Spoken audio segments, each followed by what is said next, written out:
What's up, guys? We got another installment of Action Fest. We're almost done, but relax. It's okay. I got it all under control. It's like I told my last wife. I says, honey, I never drive faster than I can see. Besides, it's all in the reflexes. So anyway, I'm going to bring on our panel because we're going to really shake the pillars of heaven tonight. So I'm going to bring on first my man Fable from One Collection Down. How you doing, my man? Are we going to may the wings of liberty never lose a feather, my friend? All right. All right. What's going on, Matt Station? I don't know. I'm having a good day. I'm having a good day. I've watched this movie 3 times in the last week. So, you know, it's crazy. I went to rent this movie because I didn't find it on streaming, and they had it for rent for $3.99, but on sale for $4.99. So, thank you. I just bought Big Trouble digitally. Well, there you go. There you go. Now, also, we got to bring on our man. He needs no introduction, but we'll give one anyway. Our man from Alabama, Rockin' Robbie. What's up, buddy? We better run into the mystic night.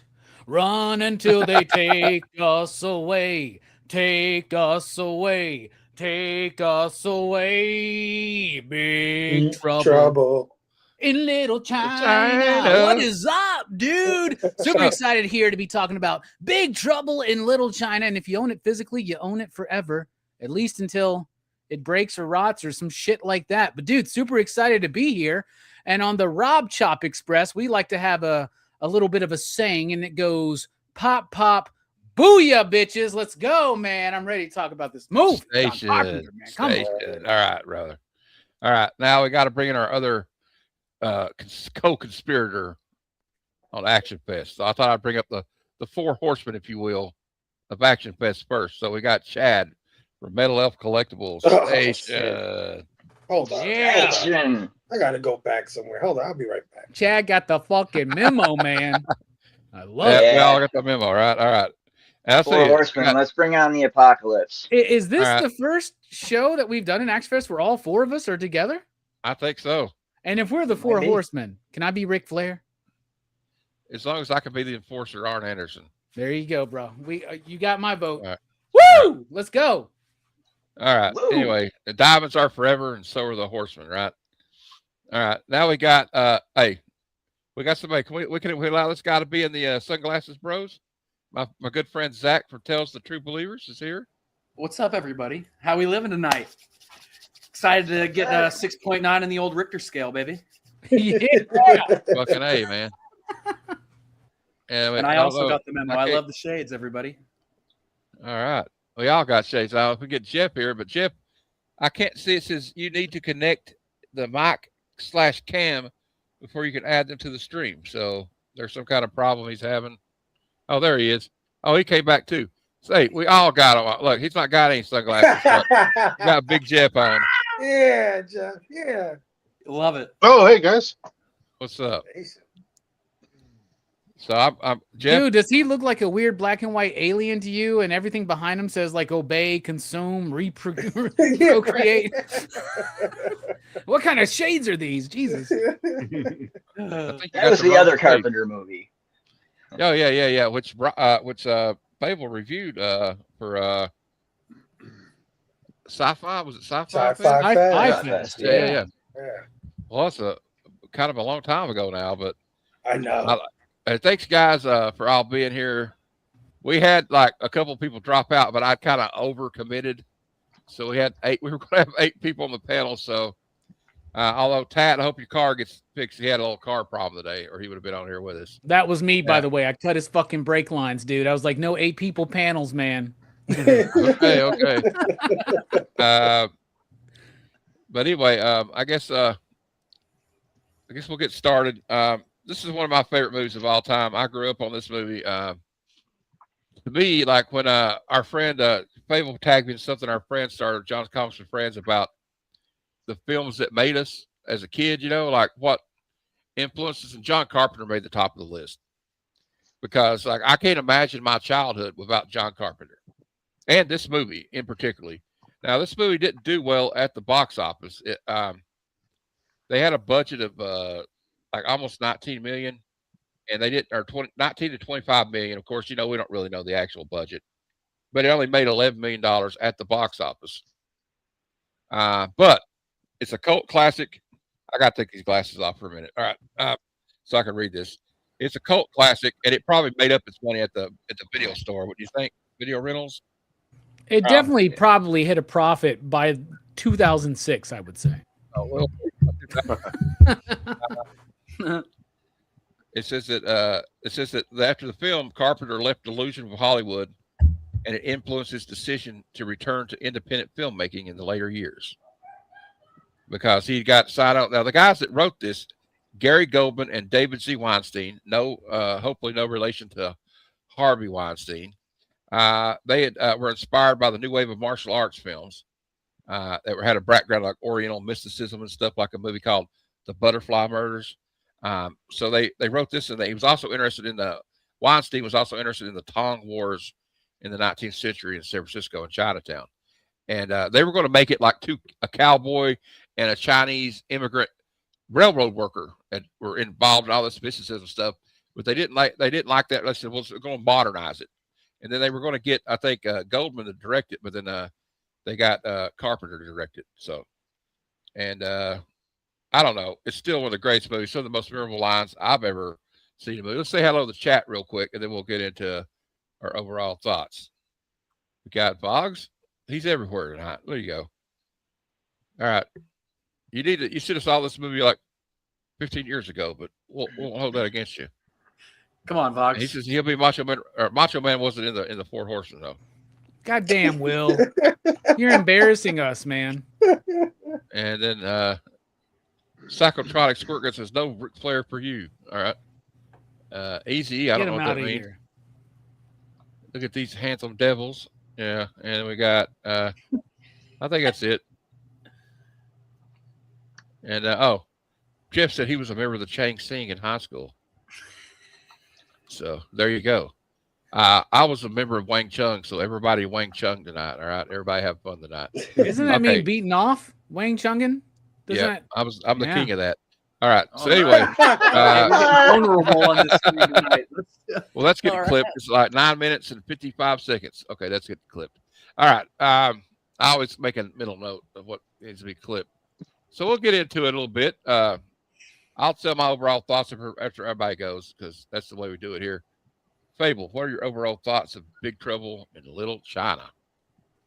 Oh, I love this movie, man. This is definitely one of those classic movies from the 80s. Has that charm, it's like a movie of weird stretches, right? Like all the 80s movies were kind of like this, like Gremlins and fucking Goonies and shit. This is like right up in that world. As a matter of fact, when I was a kid, I used to think that this movie, Gremlins and Back to the Future were all connected. My little 8-year-old brain thought it was all the same shit. I thought, Pretty good headcanon. yeah, I thought they bought the Mogwai from Chinatown in this movie, and then he took it back to the town where Marty McFly is from, because it had the same like set. Oh yeah, that town square, right? Yeah. and they all live in Shermer, Illinois, where all the John Hughes films are. That's awesome. But yeah, man, I love this one, man. This movie is just a lot of fun. I kind of miss this kind of movie, right? They don't really do shit like this anymore. At least I haven't seen anything like this, where it's just go on this adventure and weird stuff fucking happens, but it's fun, it's crazy, it's a wild ride, has a bunch of nice, like, subtle comedy in it, some great action, some great special effects, right? Yeah, no, this movie is 100% a classic. And it made me a big Kurt Russell fan, right? Because I don't think I've ever seen anything with Kurt Russell before this movie. I might have not, but after this, I sure knew who he was after this. And it was fun to, like, in my adulthood, to connect the dots, like, oh shit, the guy who made Christine made this, right? The guy who made Halloween made this. This is crazy. This guy made They Live. It's like, no wonder I fucking love all these movies. John Carpenter is the freaking man. Has some great music, great actors, great action. Yeah, no, I love this movie, man. And I think it only gets better with age, honestly, because John Carpenter, man, one thing about his movies, and it might be him, it might be his DPs or cinematographers, but they all look crisp, man. They all look really clean and well shot, and has that great sense of space, and just shows off these great set pieces, and it just looks good even today. The lightning guy, man, this shit still looks cool, man. Like, so yeah, no, I love this movie overall. And John Carpenter should have sued Mortal Kombat. Yeah, Raiden. I mean, they did take the idea from, like, Chinese mythology, so. All right. Well, yeah, I mean, but on the, you know what I mean. All right. Yeah. Well, also this movie just this kind of caught me at the right time too, Fable. Like, like we had Raiders of the Lost Ark, and like even like I know this is crazy because it's not that popular movie, but like Firewalker with Chuck Norris and like that all kind of adventure kind of thing where the main character's in over his head the whole time. I love it. Like I don't know if I've ever heard anybody reference Firewalker before. That was fucking awesome, dude. I love that. Well, that's what we do here. That's a fucking cut, dude. You got any more thing to add, Fable? No, man. I feel the same way as you. I just love these kind of action adventures, lighthearted. Well, just cool ass movies, man. The movies of the 80s had this like sense of wonderment and adventure to it that somehow is lost sometimes now in the modern era. Yeah, everything has to be kind of like fucking smart aleck and pretentious and shit. I think it's just fun, But some of the people that review them are a little bit pretentious too sometimes, aren't they? All right. Robbie, what are your overall thoughts of Big Trouble in Little China? Oh, man, I love this movie. I grew up with this movie. It might be the first John Carpenter movie I ever saw. It's either this, Halloween, or They Live. I can't pinpoint it, right? But this was a common viewing experience when I was growing up, whether it was a VHS rental or whether it was, I don't know, on HBO or TNT or some bullshit like that, right? Like, I mean, this is a movie I'm very well familiar with. Last time I watched it was about 6 years ago. We covered it on PCP Movie Night, right? And we had a great conversation, but during that viewing, I kind of saw another element or another side of this movie that really kind of blew me away. But even then, I like didn't really like I'm a huge John Carpenter guy. I have every John Carpenter film in physical media format. I mean, I'm sure like everybody else on this panel, we love John Carpenter. Like he's just amazing. He is the workers filmmaker. Like he's a blue collar filmmaker, right? Yeah. And you see that in his movies and what he represents thematically, right? This movie, after the last watch, it added a new element to it. So when I watched it this time, that element was really in there. And we'll get into that as we're discussing the style, structure, and the meaning of the movie. But I think the movie's great. It's got great performances. It was a failure, right, at the time, but the movie had legs. And this is another thing about physical media. Because of physical media, this movie exists as a cult classic. If you don't have this, if this is just something that comes out, doesn't make movie in the theater, goes on a streaming service, and then disappears after a couple weeks, nobody ever talks about it again. Right. You know? That's and right. Carpenter was making movies for that. And I wish Hollywood would get back into that. You can lower your budgets and lengthen the span of the life of the movie, of the projects. Yeah, and just use themselves. practical effects. You don't have to do all these computer crap. Yeah, and dude, the practical effects in this movie really fucking hold up. Amazing. Like, Right? and dude, all I want in my life right now is to be able to have enough scratch to have a giant fucking skull with neon lights surrounding it. 'Cause that's the coolest looking shit, That's dude. the most pimp stuff ever, right? Yeah. It is. You know, I'm watching this. I'm like, it's so 80s with the neon, but I'm like, you know what though? That's also like Hong Kong, right? That's like when you look at like Blade Runner and shit, and you see like the Chinese characters and the neon light and shit like that, dude. Yeah.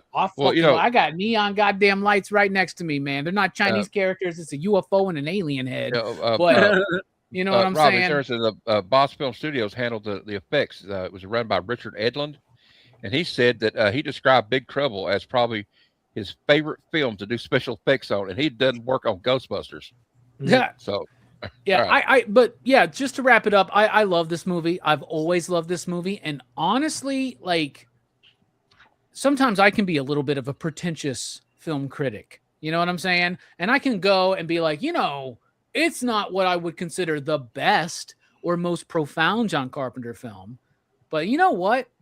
I appreciate this movie more and more every time I watch it. And this time, what also really hit me was the score by Horvath and Carpenter. Yeah. The score. Because I always think of the song from the Coup de Villes. By the way, they did a whole goddamn album. So that's Tommy Lee Wallace, Nick Castle, and John Carpenter. 3 fucking filmmakers doing like old dad fucking rock music, right? In the 80s. Yeah. Like, they did a whole goddamn album. And I think it was called Waiting Out the 80s or something like that. But it's cheesy, but that's what I always associate like sonically with this. But like when you really listen to the score, it's got the Carpenter elements, but it does have that Eastern influence kind of fused in. Yeah, he this kind of movie fused into it. Yeah. Yeah, this movie's great, dude. It's a top-notch movie, and if anybody disagrees, just wait. we'll come to blows, motherfuckers. Let's go. Yeah. Just name the date and the time, right? All right. Yeah. Chad, meet me at the Willow Tree outside of the Charlotte Convention Center next year in June. Let's go. All right. I'll be your second. All right. Chad, what are your overall thoughts of Big Trouble in Little China? Oh, well, first I wanted to throw in there, John Carpenter's still making music. I think it was last month he dropped John Carpenter's Cathedral, which is kind of a doom metal project. Pretty cool. Check that out. I love this movie, along with, I'm sure, everyone on this panel, with Matt. I think I saw this probably when I was about 10. And my mom at the time didn't want to let me see it because it was PG-13. And my uncle had to say, like, oh, there's only one flash of boob. And there's not a whole lot of swearing. He's a mature kid. It'll be cool. That was a mistake. She let me watch it. And not because it was bad, it's because I watched it so fucking much. Yeah. Like, blew out the VHS tape. Love this movie. Absolutely love it. I think it's my first John Carpenter movie, followed by The Thing and then They Live. Um, this has so many great lines in it, great performances, like the blend of like slapstick and realism and martial arts and high fantasy and mythology. Like it's just such a fun fucking ride from start to finish. Oh, absolutely. It's amazing. That's all I got. All right, Zach, tell us of a true believer. Tell us what you think. Your overall thoughts of Big Trouble in Little China. Hell yeah, Jeff! Look at you now, dude. All right. Yeah, look at you now. Yeah, what can I say that hasn't already been said? You know what I love about this movie? Because this was my first experience watching it. You know, as a kid, going to the video store, this was one of the recognizable posters in the video store because it was so colorful and awesome. And, you know, you got Kurt Russell up there looking just like a badass leading man. And then I saw it in college with like my 6 college roommates. We all sat down with it on like a Saturday afternoon and all watched together and laughed and just had a great old time. And I think that's the awesomeness of this movie. This is a movie you can sit around with your boys and just like be dudes for a little while and enjoy the awesomeness of it. And like you guys said, the charm of it is in the ridiculousness of the things that go down. You know, Robbie, you talked about seeing it in a different light and watching it this time around. Watching it this week, I saw it in a different kind of way, and we'll get into it as well. So I'm interested to see if you and I saw it in the same kind of way. So I'm excited about that. But yeah, all-time performance from Kurt Russell, dude. You know, nothing, you know, we were talking before this stream about the Odyssey, not as deep as the Odyssey at all. But it's an absolute blast and something that you can like enjoy watching anytime it's on like TV. Catch it like 15 minutes in or 20 minutes in, you're still going to have a blast. Oh, yeah. And it's definitely a movie that, like, you know, at least my girl would look at me and go, well, this is ridiculous. And this is why I love it. Yeah, we'll definitely get into it for sure. But that's my first thoughts. All right. Thanks, man. Good stuff. Big Jeff, I know this is mine and yours, one of our favorite movies. We're about the same age. What are your overall thoughts of Big Trouble in Little China? So to me, this movie was like a tree that was planted in my yard when I was a kid, and has grown into a mighty oak. It's just that's a good way of putting it. It's a beautiful way. The more I way see it, the more I love it. Mm-hmm. I watch it. When I heard you guys were going to cover it, I was like, get me on the panel. If I gotta wrestle with some people and, you know, catch a bottle with my hands, I'll do it. No problem. But can you cut it in half cleanly with a blade? Hey, you know what, Robbie? The check's in the mail. I mean, it always works at home. But I just absolutely love it because it has all the stuff you guys said. It has that mixture of adventure and like whimsy and magic and kung fu. So as a kid, I'm like, what? How? What? And it all works. There's no lulls. For me, there wasn't. And it all just seamlessly. It just grabs you and takes you along for the ride. And I never wanted to get off and take a break or anything. It's fantastic. Kurt Russell just absolutely nails it. And here's what I want to say about everybody in the movie. The folks, I don't know how they did it, whether it was a wonderful accident or what, but the type of movie this is, which I still can't tell you what kind of movie it is because it's so everything that I can't put my finger on one thing.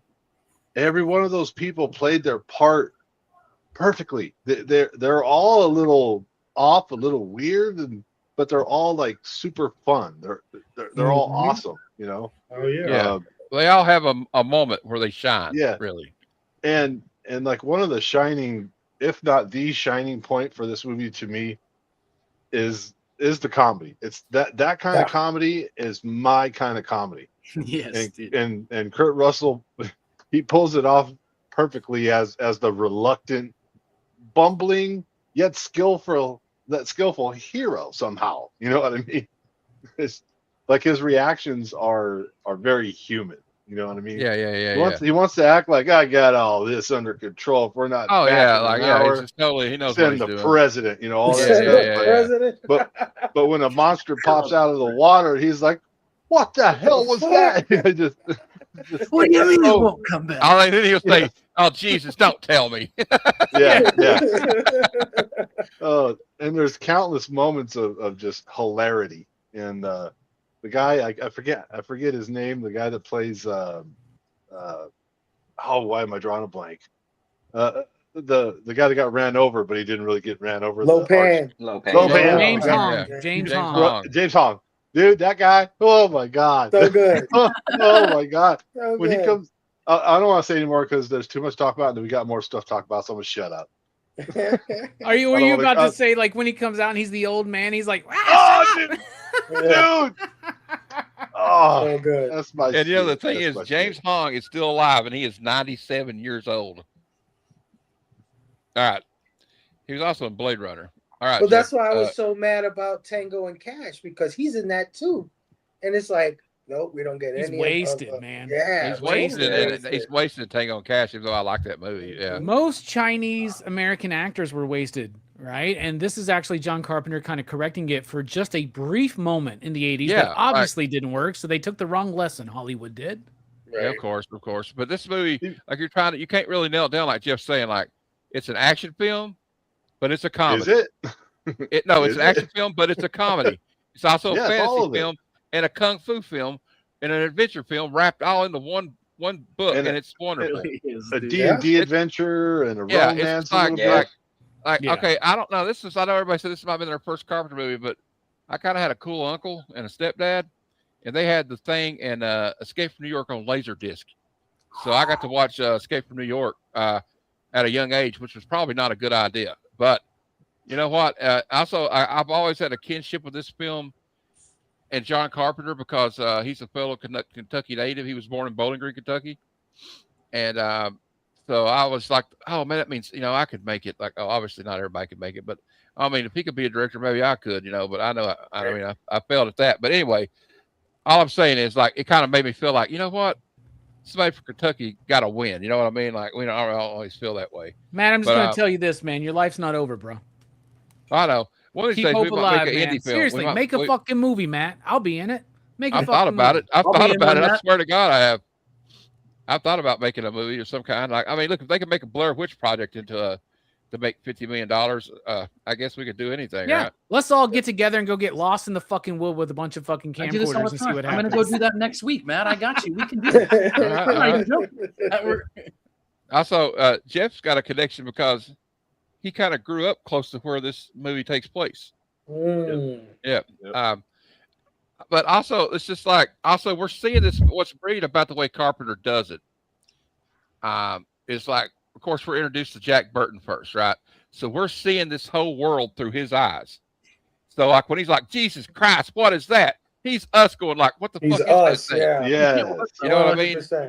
And he also I kind of feel like Raimi was a little bit inspired by this film because, like, Ash and Evil in Army of Darkness kind of seems like Jack. They kind of seem like the same person. Like him and Jack Burton would get along, right? Right. Like he's a reluctant hero. He's not really the hero of the story. He's kind of along for the ride. Like when he shoots that Tech 9, it goes off and he kills it. Is it the first time you plug somebody? He's like, of course not. Like he's trying to play Well, you it can all tell off. it is because he doesn't Yeah. even know how that gun's gonna work, dude. Yeah. Dude, they should totally do an Ash and Jack That's Burton true. like story, like a comic book or something. Now they Those did are do two it like in famous a Kentuckians. Snake Plissken mashup with Yeah. Jack Burton, which was weird, but Ash would fit right in. Ash may be a little bit more cowardly though than Jack. Yeah. Jack is actually not a coward, which is interesting. He He's went right into it. he's Yeah, he he's a just like- buffoon, Yeah, but he's not a coward. Right. Also, I know we're going to talk about casting, but this is not really. I'm not trying to pick a character. I just think that him and Kim Cattrall had great on-screen chemistry in this film. Bro, how hard would it be not to have on-screen chemistry with her? Come on, man. I know. Like, this is the movie that made me fall in love with Yeah. her. Like, I mean, as that and the Police Academy. Like, I always thought she was great. Yeah, and it wasn't nasty or no, nudity no. based Yeah. or It was legit. Yeah, It was great unfortunately. chemistry. Well, Unfortunately. Also, Don't like, worry, we'll get enough of her in Sex in the like, City in a few also, you know, we years. get a lot of Mhm. these guys are in 80s movies that I love. James Hong was in Blade Runner. The guy that plays Egg Chen, I can't remember his real name, but he was in Tremors. He was a store owner in Tremors, Yeah. which is one of my favorite Great B movie. It's sci-fi Victor horror Wong. films. Victor Wong. Yep. Yeah, Victor Wong. And I think I also like the way they start the movie with him talking to that lawyer. We're like, wait a minute, what the fuck happened? You're like kind of like, what yeah. the fuck happened? He's like, you see this right here, and he shows that lightning. He's like, that's only a little bit of it, you know. He's like, but yeah, also he starts out like, leave Jack Burton alone. Mm-hmm. Yeah, dude. But and like, there's just great like okay, you get like the mythology thing, and you kind of feel like they're not telling him everything, right? And we get this great epic like kung fu fight in the alleyway in Chinatown, which is we don't even know what's going on. But I don't think we're meant to know completely what's going on because we're looking at, like I No. said, like Burton as an outsider, like a Westerner would to these Eastern like traditions and stuff that goes on. I honestly think it's one of the running bits in the film. Yeah. Is Yeah, the it is. whole like, it's such a fucking ridiculous. Even what they're talking, they're just talking gibberish. Like everything's like the hell of the upside down, heaven hell of the upside down hanging bodies or whatever. And Jack Burton's like, whatever. And I love when he's talking to James Hong when he's the old man in the wheelchair. He's like, yeah, he says, and I'll rule from beyond the grave. He's like, oh, or get locked into a loony bin, whichever comes first, right?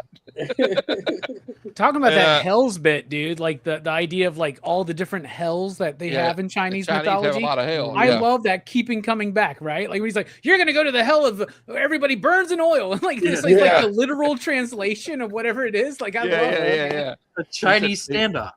Yeah, he's like the Chinese have a lot of Chinese of hell. stand-up fucking like he says, Chinese have a lot of hell, Jack. But yeah, it's interesting. The whole thing's just like. Also, we kind of feel like what the reporter says. I feel like I'm in some kind of like psychedelic Alice in Wonderland, right? It's kind of like that. But we're going to go into the casting. It's got an all-star cast. In my opinion, it's got a great cast. A lot of Asian people get their due in this film.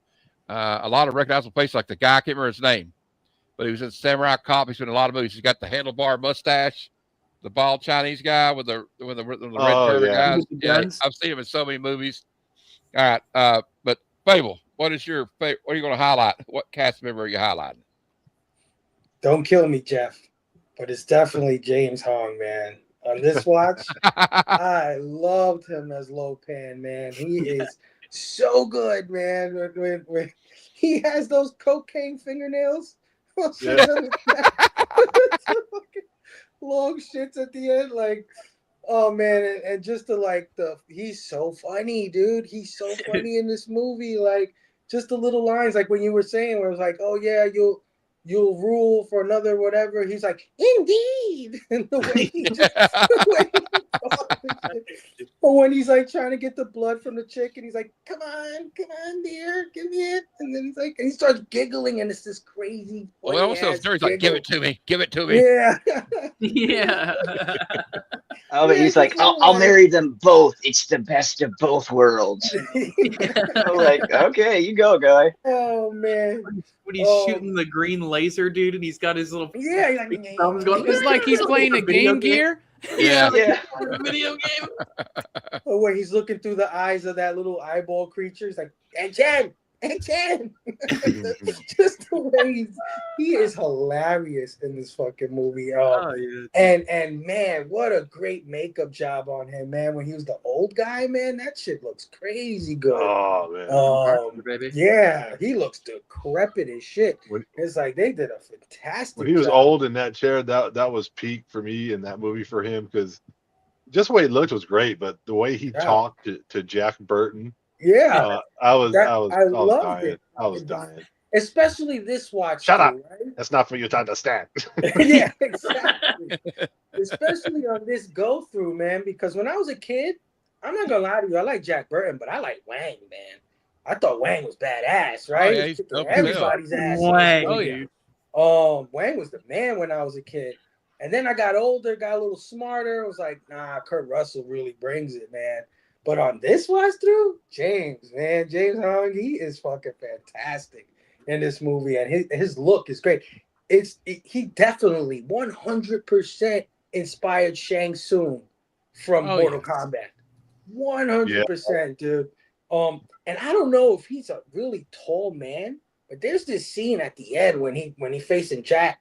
He's tall, way taller than the lightning guys, man. He's like huge, and I love his outfit in there. Like, I need a NECA figure of that dude in that fucking outfit. Yeah, man. dude. Yeah, he looks freaking fantastic. Oh, dude, and the 3 storms, that would be a great. That's a lot of Mortal Kombat in a lot of those characters. Yeah. Raiden is. It's almost like the dudes who did Mortal Kombat watched all these movies in the 80s that we did, and they were like, fuck.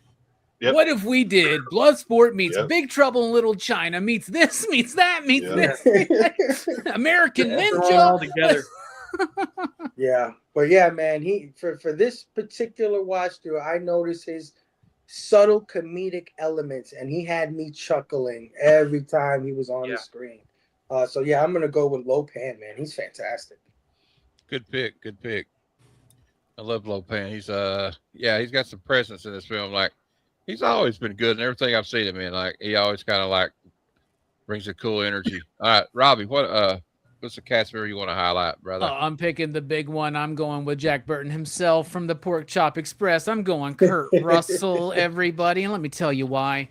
Kurt Russell did exactly the job John Carpenter needed him to do in this movie. Kurt Russell, look at his performance as Snake Plissken.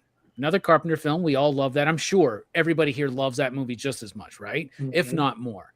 Look at his performance there. Very stoic, very quiet, very menacing. Here it's a little bit different. Like I said, he's got that buffoonery to him, right? Here's the thing. Any other actor, if John Carpenter didn't do this film, somebody else developed this, it would be a completely different movie that we honestly would not be fondly recalling, right? Because it's not necessarily the script that makes it what it is, but I think it's the interpretation from John Carpenter infused with the performance of Kurt Russell that makes this movie, the script, elevate into something that's worth talking about today. Because other actors would not have played this character as the guy who thinks he's the main character. Yes. And that's what's going on in this movie. And that's what I fucking love. And Kurt Russell plays it so perfectly. He thinks he's the main character, but he's not.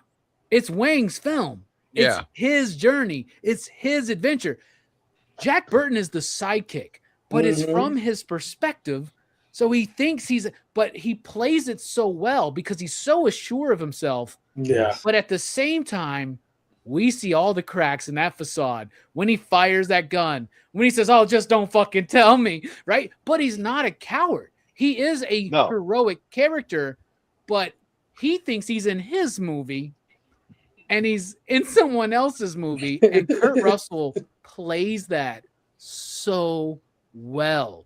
Like, my favorite bit is when he goes, he's in that fucking chair, the wheelchair, and he goes down the fucking shit. Yeah. You know, and he barely makes, and he actually, that takes some athletic skill. Like, he's a stock dude. He keeps his knife. He's talented. He's got skill. He's not a complete loser, right?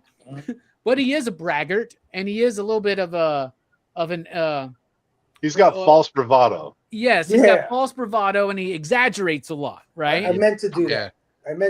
But dude, I love when he gets to the end, and he like flies through those dudes, almost falls to his death, gets out, and then Wang and that dude come down. They go, "Oh man, good job, Jack." He goes, "Oh yeah, thanks." he's just rolling with it, man. He plays it so well, dude. Dude, even really before that, when the big dude, the big lightning dude comes into the chamber, he jumps on his back, piggyback, and puts a knife to his neck, like, and then he pushes him off, and then he comes right back, like, let's try this again. So hilarious.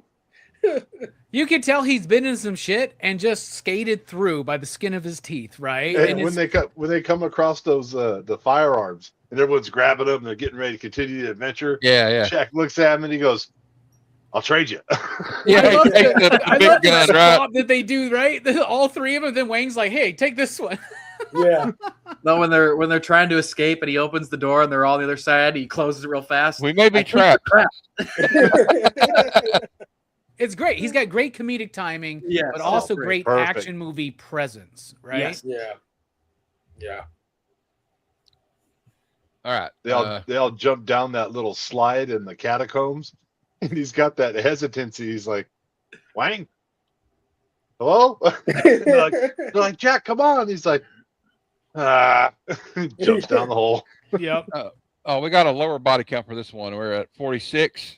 Total body count is now at 2,669. Woo! Yeah, we're Yeah. crossing 3,000 for sure, dude. Yeah, maybe Oh, yeah. 4,000 if you think about it. With all those John Wick movies, I I don't know. just Yeah, finished I John don't Wick know. 2, and we're definitely going He past 35. kills a lot of people in those fucking steps, man. I'm just gonna say that if anybody knows what I'm talking Yeah. about. But yeah, Yeah. that's the good stuff, Robbie. There, like, yeah, Kurt Russell's the man. There's a rumor that when Walt Disney was on his deathbed, he told his brother, "Make sure you keep that Kurt Russell kid around," because he knew he was somebody special. He knew he was Like- somebody special when he was a kid. Imagine Arnold or Sylvester or hell, Chuck Norris. Imagine them playing this role. They No, would they play would- it completely different, man. Yeah. They would play it like straight, like very stoic.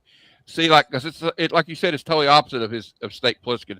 Snake Plissken was more inspired by like the man with no name, Clint Eastwood, like the good, the bad, and the ugly, kind of like, I'm not going to say much, but when I say something, you better watch your ass. And like the only- Burton, it's not like that. Yeah, go ahead. I was just say the only guy that I thought that would maybe come close because he does it a little bit with Indiana Jones and he's really great at being exasperated is Yeah. Harrison Ford. Harrison Ford, yeah. Ford, Maybe, I feel yeah. like would have definitely gotten the joke because he's like that in real life. He gets the joke.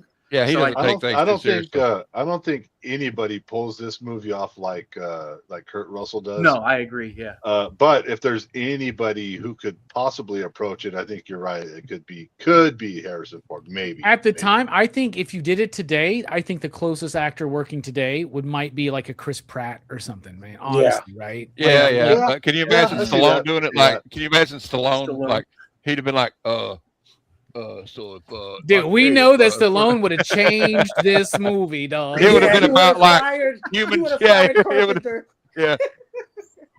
He would have. John Carpenter probably shot him. John Carpenter probably shot him. All right. He would have come out first day and been like, "Ugh, ugh, ugh," and the whole movie would have been different. Heaven on this one, didn't we, Adrian?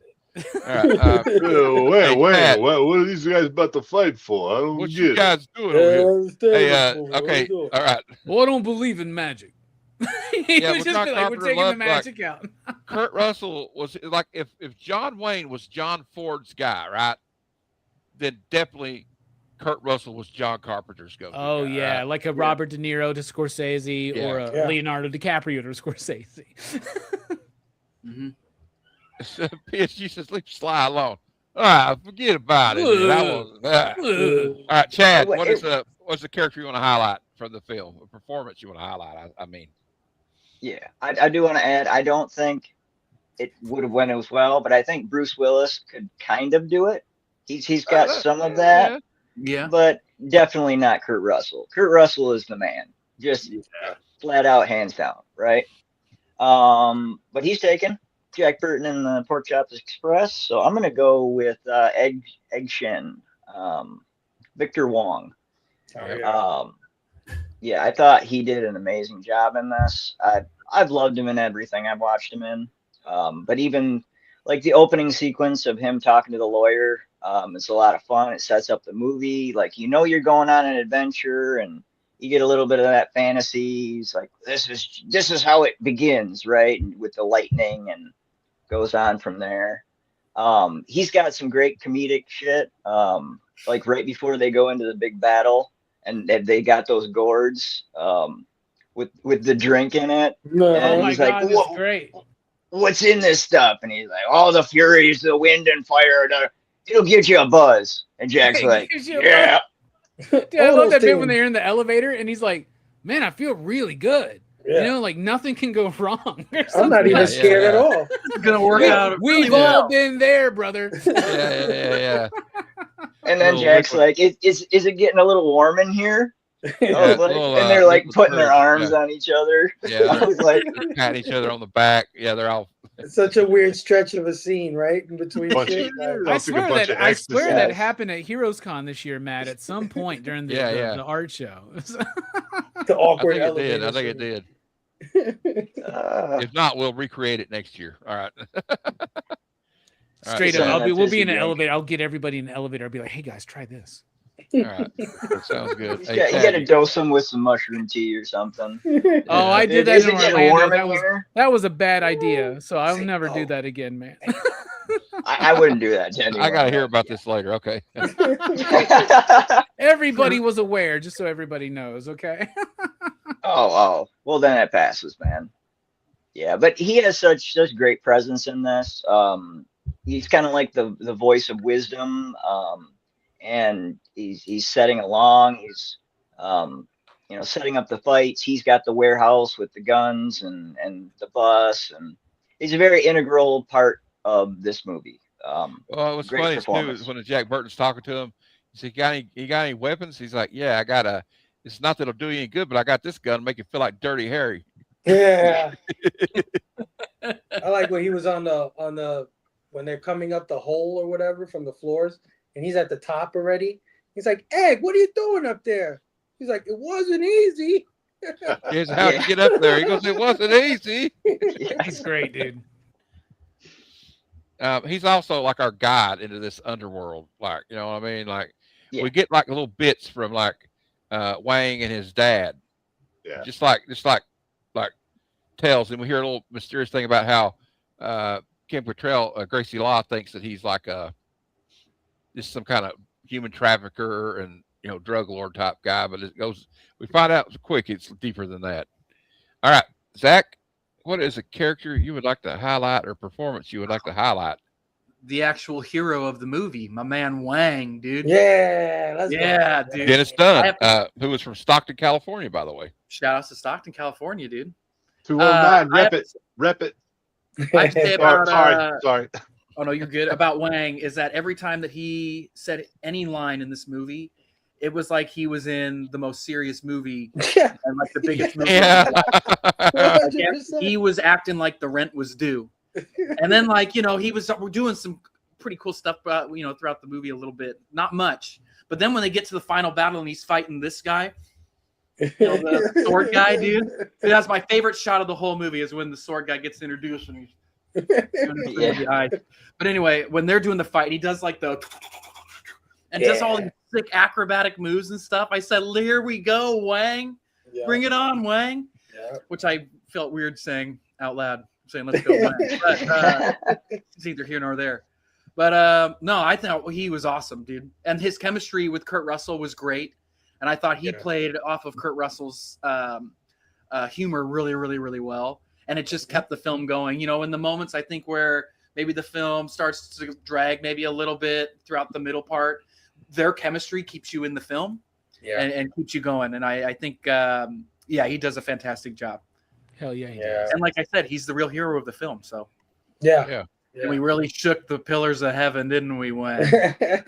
All time, dude.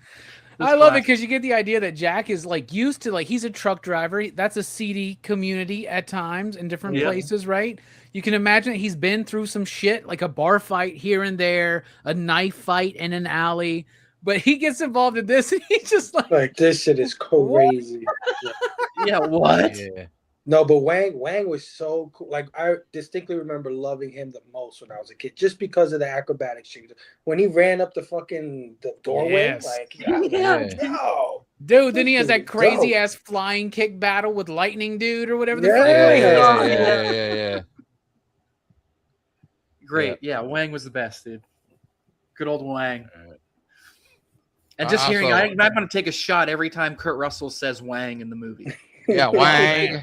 May not go Also, well. I like for you. where he's like, every time he kind of like you could tell he's been in America for a while, his character, but like me and Jeff pointed out when we were watching it backstage, like he kind of screws up, like he'll say nothing or double, Jack.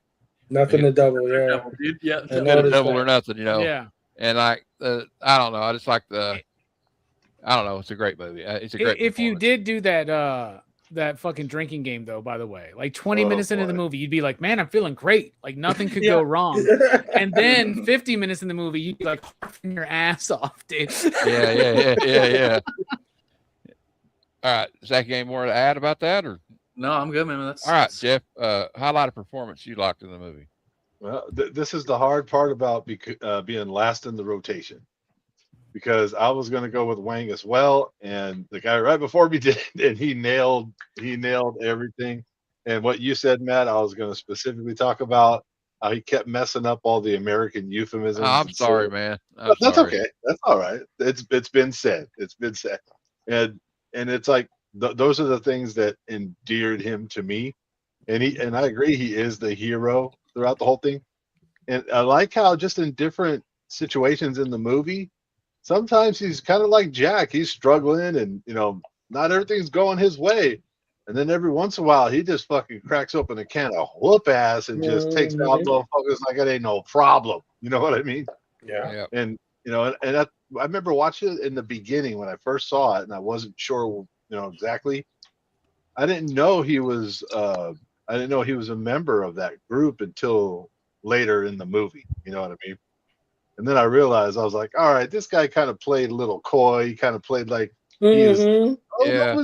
Oh no! Somebody kidnapped my wife from China. Jack, can you help me? And it's like, well, you could have handled some business yourself. I don't know if you needed Also, it's like that part where like Jack tries to shoot those guys and the gun jams, and he runs back there to get ready, and he jumps back out, and Wang's already beat the shit out of all of them. Everybody's already down. Yeah. Yes.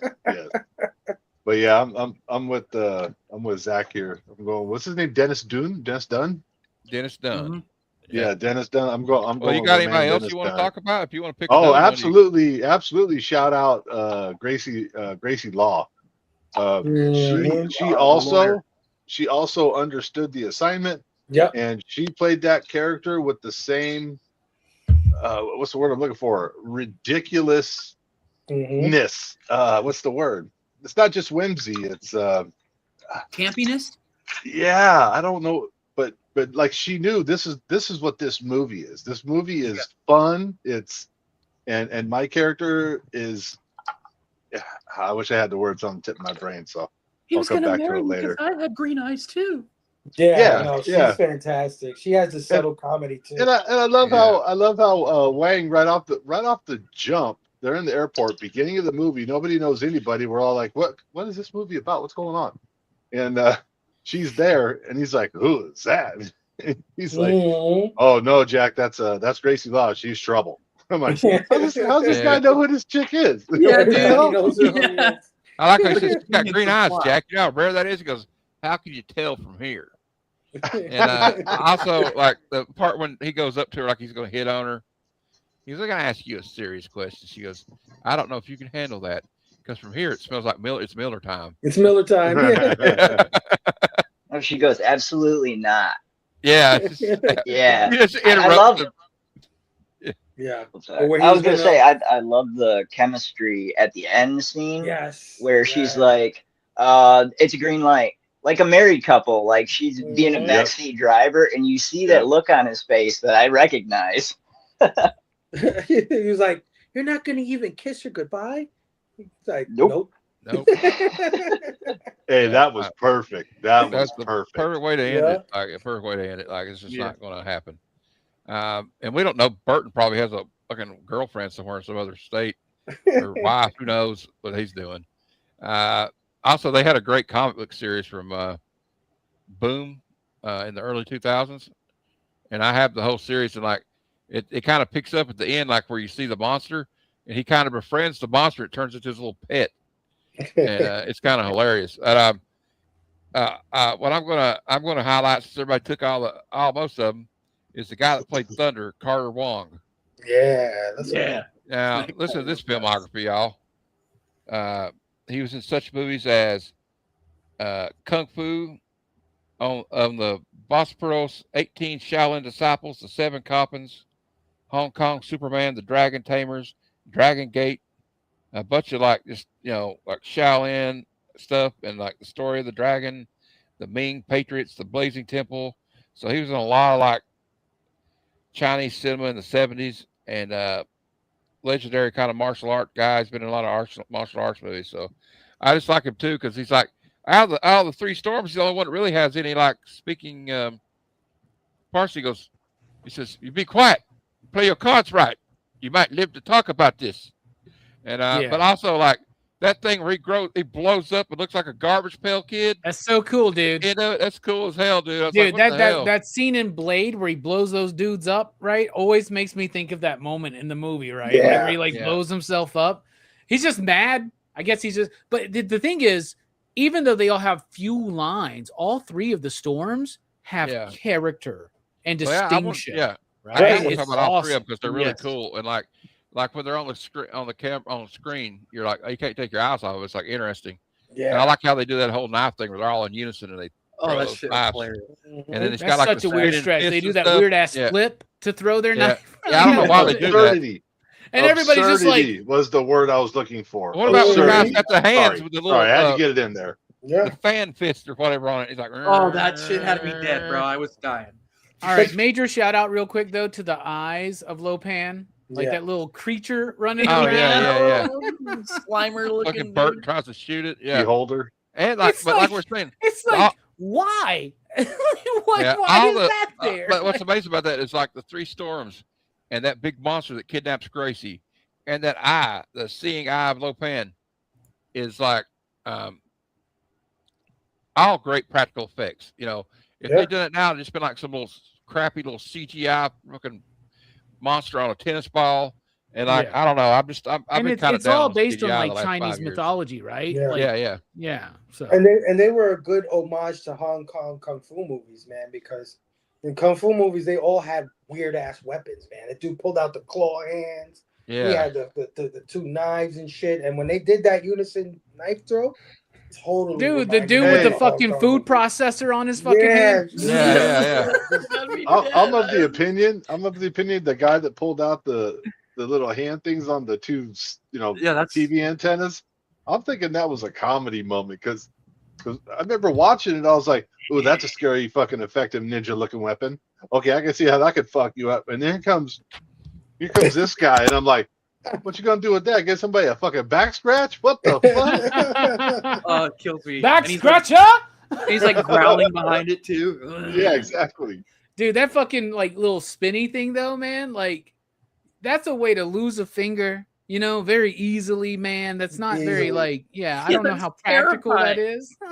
I want a moment in the movie where it stops and he has to wind that shit back up. You know what it reminded me? I think it might have been using telekinetic power since he's supernatural or something.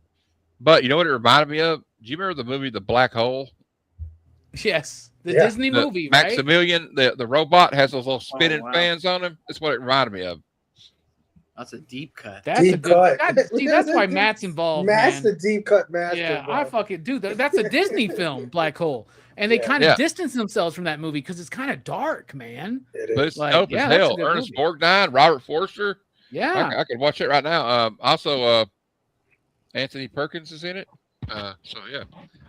Anyway, we're not talking about that. We're talking about Big Trouble in Little China. So we'll keep on going, and I kind of.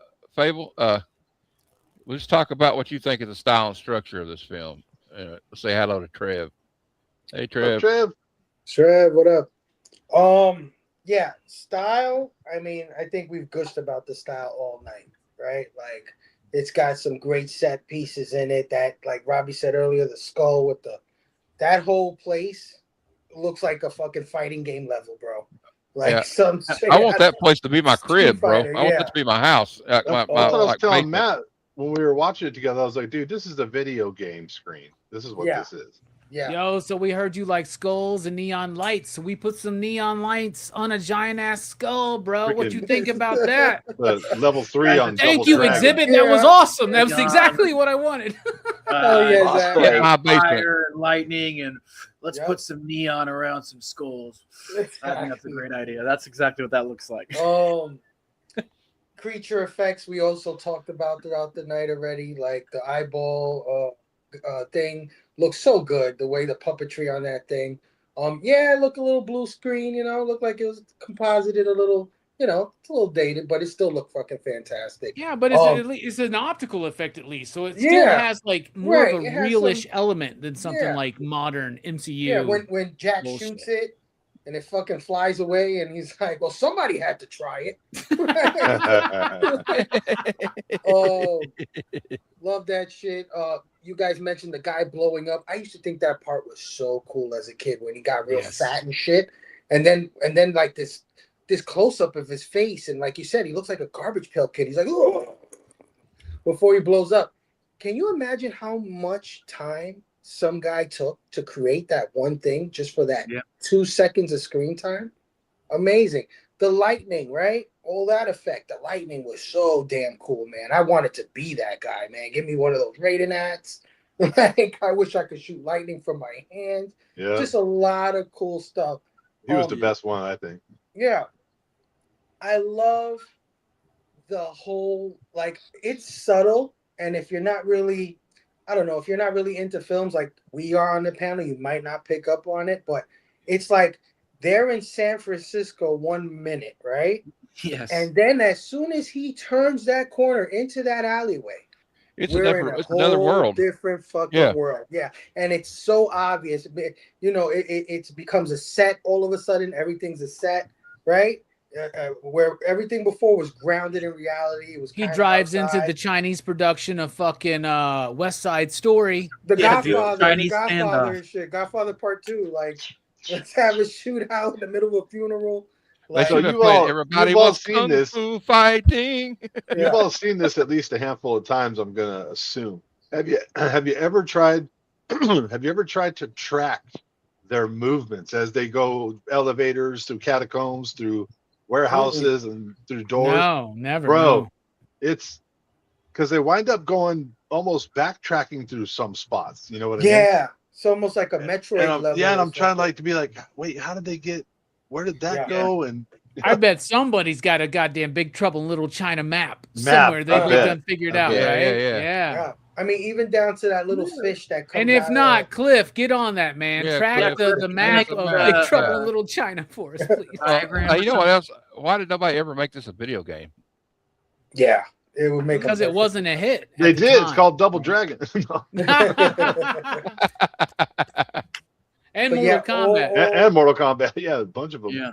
all the effects were fantastic. Down to that little fish that comes out and eats one of the guys and shit. It's like, Well, again, so much and- detail in a creature for so little screen time. But that's dedication, man. That's the shit that I miss about films like this. My bad, Matt. Go ahead. I was going to say, in the lightning effect, sometimes like movies in the 80s, like when they do a lightning effect or some kind of thing like that, it looks really bad. But it looks like lightning's coming out of that guy's hands.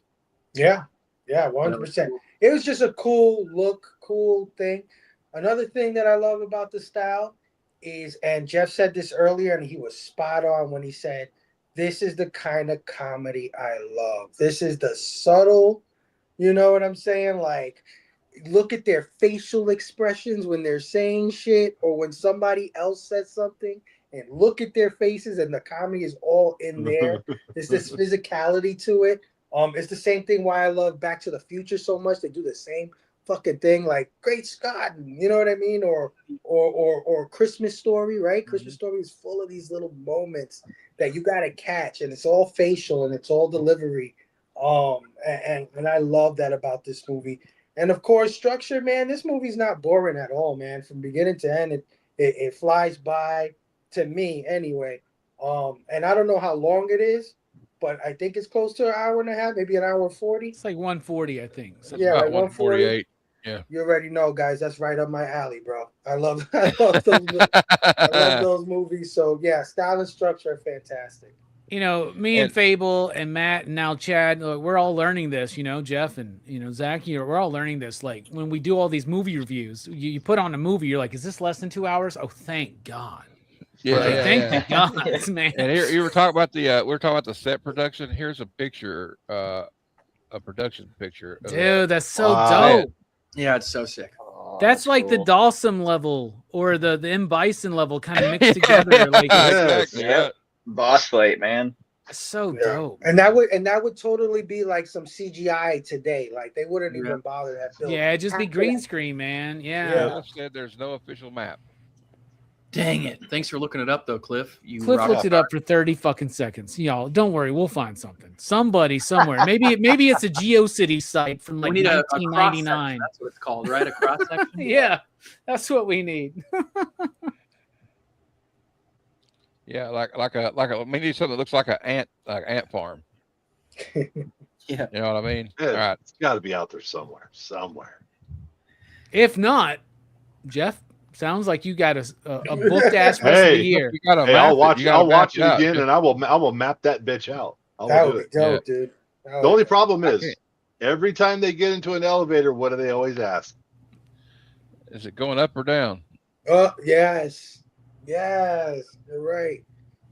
That's right. Do it though. That's like a YouTube video. That's a viral video right there, man. According to AI, it says that David Lopan's underground lair from Big Trouble in Little China is famously pictured on the flip sideboard of the Big Trouble in Little China game by Upper Deck, which maps out multiple level subterranean layout of his domain beneath Chinatown. Upper Decks, they did like a trading card game or some shit. Oh, I gotta get this.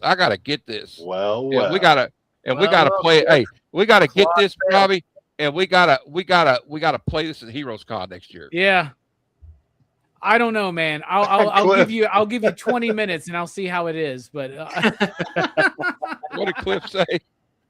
Bitches, I pay for Claude to do my dirty work. I'm laughing because I heard that in Cliff's voice. I know, me too. Bitches. Yeah, I love it. That's what we were talking about earlier, Trev. Like Jack is out of place. Everything's just comical to him. He's like everyone's serious except he's like Alice in Wonderland, except it's a masculine Alice in Wonderland, I guess. He said I had AI make one. Cliff said he owns the Upper Deck game. Oh, nice. Cliff, you got to bring that to Heroes Con next year, Cliff. Well, then what you mean you couldn't find the map, Cliff? He said the map is not sophisticated. Oh, okay. All right, Jeff, you still got a mission then. Yeah. All right, Jeff. We got to let you map it out. We can embellish a little bit. We can make some of those places a little bigger. I think we should just draw our own map of what we think about. Yeah, we'll come up with that. All right. Anyway, Robbie, what do you think of the style and structure of this film? The style is great. The action sequences are amazing. The special effects are amazing. The set design, production design is amazing. Fable alluded to that. Many other people will talk about that and highlight that because it's a standout. And I've covered a lot of John Carpenter films on YouTube across many channels, right? And John Carpenter just is like, what's his style? I don't know. How about efficient? Like he just like, he like you know when you're watching a Tarantino film, you know when you're watching a Nolan film, hell, you know when you're watching a Scorsese film or a Ridley Scott film, you know when you're watching a Fellini or a Kurosawa. John Carpenter is one of those guys where it's like his style is just efficient, right? Mm-hmm. Like there's nothing really about the style that signifies John Carpenter except like he loves wide angles, right? He loves the American Western. Sam Peckinpah, John Ford, shit like that. He's hugely influenced by that. In fact, John Carpenter, please do not let The Ward be your last fucking movie. Do a fucking Western. Yeah. Like John Carpenter should have always have done a Western. He always wanted to. When he wanted to do Firestarter, he wanted to do it as a Western road movie. Closest he got was kind of like Starman or his Vampires movie, which I don't think is one of his strongest films. But man, the fact that John Carpenter never really did a full-on Western is really sad, dude. Because I feel like that's all he ever wanted to do. So his style, the style of the movie is great. The music really fucking hit me, man. It's like that John Carpenter stuff. It's like when last time I watched Prince of Darkness, I was like, oh shit, there we go. Oh, that seems way too simple, doesn't it? Yeah. This is what Cliff, they could have did better than that. Cliff sent that to me. So Cliff made this an AI, dude. Oh, that's the AI one? You know what? No. AI ain't too bad, y'all. Well, calm down. Yeah. I bet if we really look at it though and read some shit, it's gonna be all like, what? Yeah. This is where they found One-Eyed Willie. Wait, what? Wait a second, AI. So the style is great. the music, I was talking about the music. The music really hits me. Like last time I watched Prince of Darkness, I was like, this is an underappreciated John Carpenter score. Because we always think of things like Halloween or Thing, which he worked with in Ennio Morricone, right? And like things that are very like Shout distinctive. out Ennio like, Morricone. yeah, I right. love that guy. Oh yeah. And what's crazy is to find out that a lot of Marconi's work in that film was not used. That's what's crazy. That's crazy. Right? Yeah, and a lot of it was used in repurposed for Hateful Eight, right? But anyway, the music really hit me this time. It does have that Eastern influence, but it's still Carpenter. But like I said, when I first opened up, I always think of that Coupe de Ville fucking song, Big Trouble. Which I love that they did that. Because what a weird fucking stretch, man. Yeah. Like, I don't know how much of the budget that album was that they did, but like, I'm glad they had that. So I thought that was cool. Structure is the place where I will knock this movie down just a little bit. And the structure is this. I think that it does slow up in the beginning of the third act when they are going down to try to, after Kim Cattrall, Gracie Law, after she gets kidnapped and they're going for her, it does drag a little bit because it kind of feels like it's repeating bits for a couple of scenes. Okay. I think it's very slight, but I think it's a legitimate thing. I also think the dialogue in the script, I think in the movie, like when Gracie Law shows up, she goes, I'm Gracie Law, blah, blah, blah, blah, blah. Like, I get, like, in the movie, it's cheesy and it's fun, but like, I don't think that's actually good script writing. You know, I don't think that the screenwriters intended this movie to be quite farcical would be the wrong word, because it's not a farce, right? It's not just like buffoonery. Like, it actually is a very delicate movie that's handling a lot of its themes. Anyway, I just think that the dialogue is not the greatest, but my biggest problem is that framing sequence in the beginning with Egg talking to the detective amounts to nothing. Disappears, yeah. It doesn't get paid off at all. Yeah, I wanted to see more of that. Yeah, like all you had to do was like, I feel like they made the movie and they're like, fuck, we need to put something in the beginning to kind of set this up. Yeah. Right? It feels like that's tacked on. That's fine. But the purpose of a framing sequence is to frame the movie. So if you only have the framing sequence in the beginning, it's not a framing sequence. It's like an odd introduction that makes no sense because Egg's not even really a part of the majority of the story. Right. So I'll ding it a little bit for that, but that's it, man. Honestly, style is perfect. The music is perfect. The structure, a little uneven at times, I would say. Man, that's a good point, because if they were to use that correctly, he would be more of a narrator instead of just a bit part in it. Yeah, it makes me wonder if maybe he was supposed to be the narrator and they decided, like, at the last minute to cut the narration out, because they kind of did it to Blade Runner. Remember when Ridley Scott wanted to be like a noir, like Harrison Ford's narrating it. I don't know if anybody's ever seen that version of Blade Runner. Yeah, I was about to be like, you think they did a reverse Blade Runner? And we're like, oh, you know what? Never mind on the narration. Yeah. I don't know, maybe, but like, I do like that scene because it's like, oh, what's getting ready to happen? But they never. You're right, Robbie. They never follow up on it. Like, yeah, what they never with this follow attorney? up. Yeah. Why did he have to go see an attorney? Who found out that they did this? That they have to even talk to an attorney?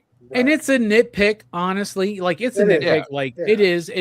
By the way, one more thing I forgot to mention. Jack Burton, by the way. That he's doing a John Wayne, right? Like, Kurt Russell is doing John Wayne, right? Like, no, we haven't really mentioned that. We all know that, but that's fucking great. And it, like, so, what's interesting is he when he played Snake Plissken, he's acting like the man with no name, Blondie, from Good, the Bad, and the Ugly. Yeah. And this one, he's acting like John Wayne in like a John Wayne like Western. So. Yeah. Well, he had Lee Van Cleef on the set, so maybe not with him. I don't know, but. Yeah. Well, Lee Van Cleef was talk about a guy that was an interesting character, but that's another. We'll talk about that there in Good, the Bad, and the Ugly, because he was a very interesting character actor. But all right, Chad, what do you think of the style and structure? Yeah. Sound structure. I don't think I can add too much more. Style. Very apparent, right? Like the set pieces, like you guys were talking about, Fable.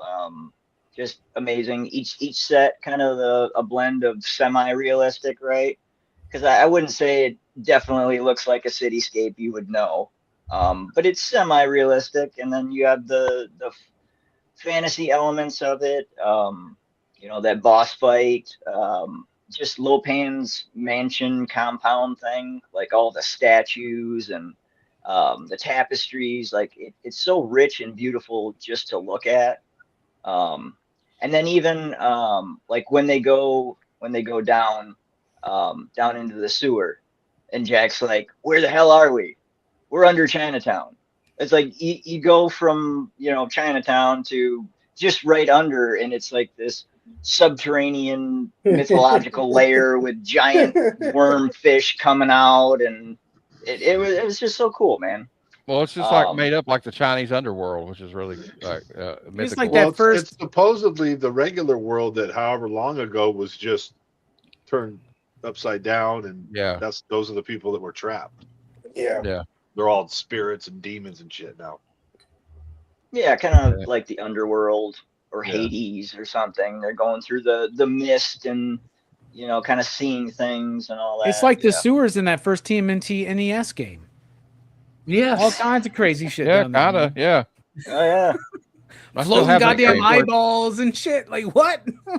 I still have that game. That game's great. I do too, man. That game's great, dude. I've never beaten it. I can't get past I was the gonna water say, level. I can't. but either. did you ever beat it? I've never beat. Hey, I've never. I Oh, guess I got nobody's Ninja ever Gaiden. beaten that game, man. I don't. Brooks I don't. has I have actually never, gotten to the Technodrome. I have never met anybody that's Which beat Ninja Gaiden. No, Hmm. no. And the thing is, if anybody knows that TMNT game, when you get to the end, it's a crapshoot if you actually find the Technodrome. It's like a roll of the dice. Mm, The game is impossible, man. yeah. Yeah. Another Games game used that's to impossible last, is the man. Lion King. That on game's Sega lasted Genesis. 40 fucking years almost, man. You all ever played the Lion King on Sega Genesis? Oh, No. don't even start on that, that. bro. That's the hardest game ever that exists. You just sent Zach I mean- into some flashbacks, dude. Yeah, you did, dude. He's about to go in the corner and just cry for an hour. He's gonna go in the shower, just like the crying game. He's gonna be in there like, Hey, little kid Zach was definitely sitting in the bath shedding some tears over not being able to get past like level 3 of the Lion King game. I'm just trying to complete the circle of life, God. Yeah, Please. okay, Chad, you got anything else to add? I'm sorry, dude. He's got PTSD from our We're video getting rowdy. games. We're getting rowdy. Yeah. Yeah, so the style's great, music's great, the score is amazing, really sets off, the tension and the levity, all of that. Structure is really good.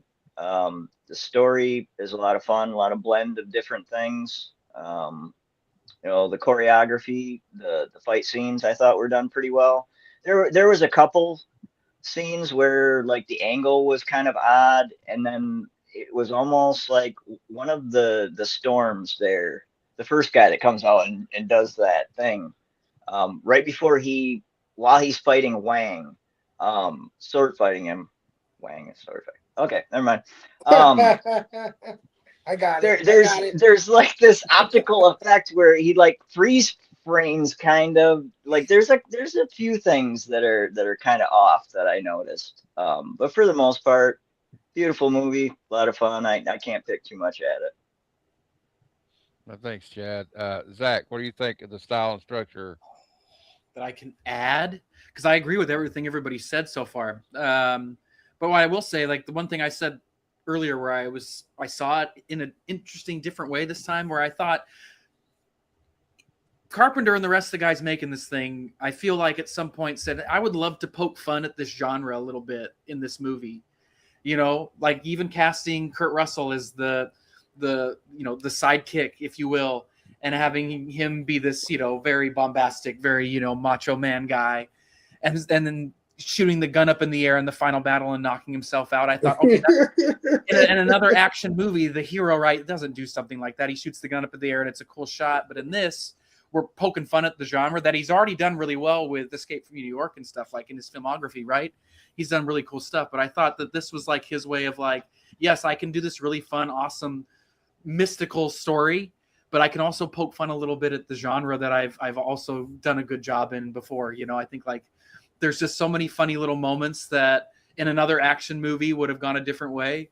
And just some of the shots, like when you meet the Thunder Gods and things for the first time, like when they have the close-ups of their face, like I said earlier, this guy, you know, like that shit was hilarious. And I think like in another action movie, when you get the close-ups of the bad guys coming up the first time, they always do those dramatic, you know, kind of poses and things.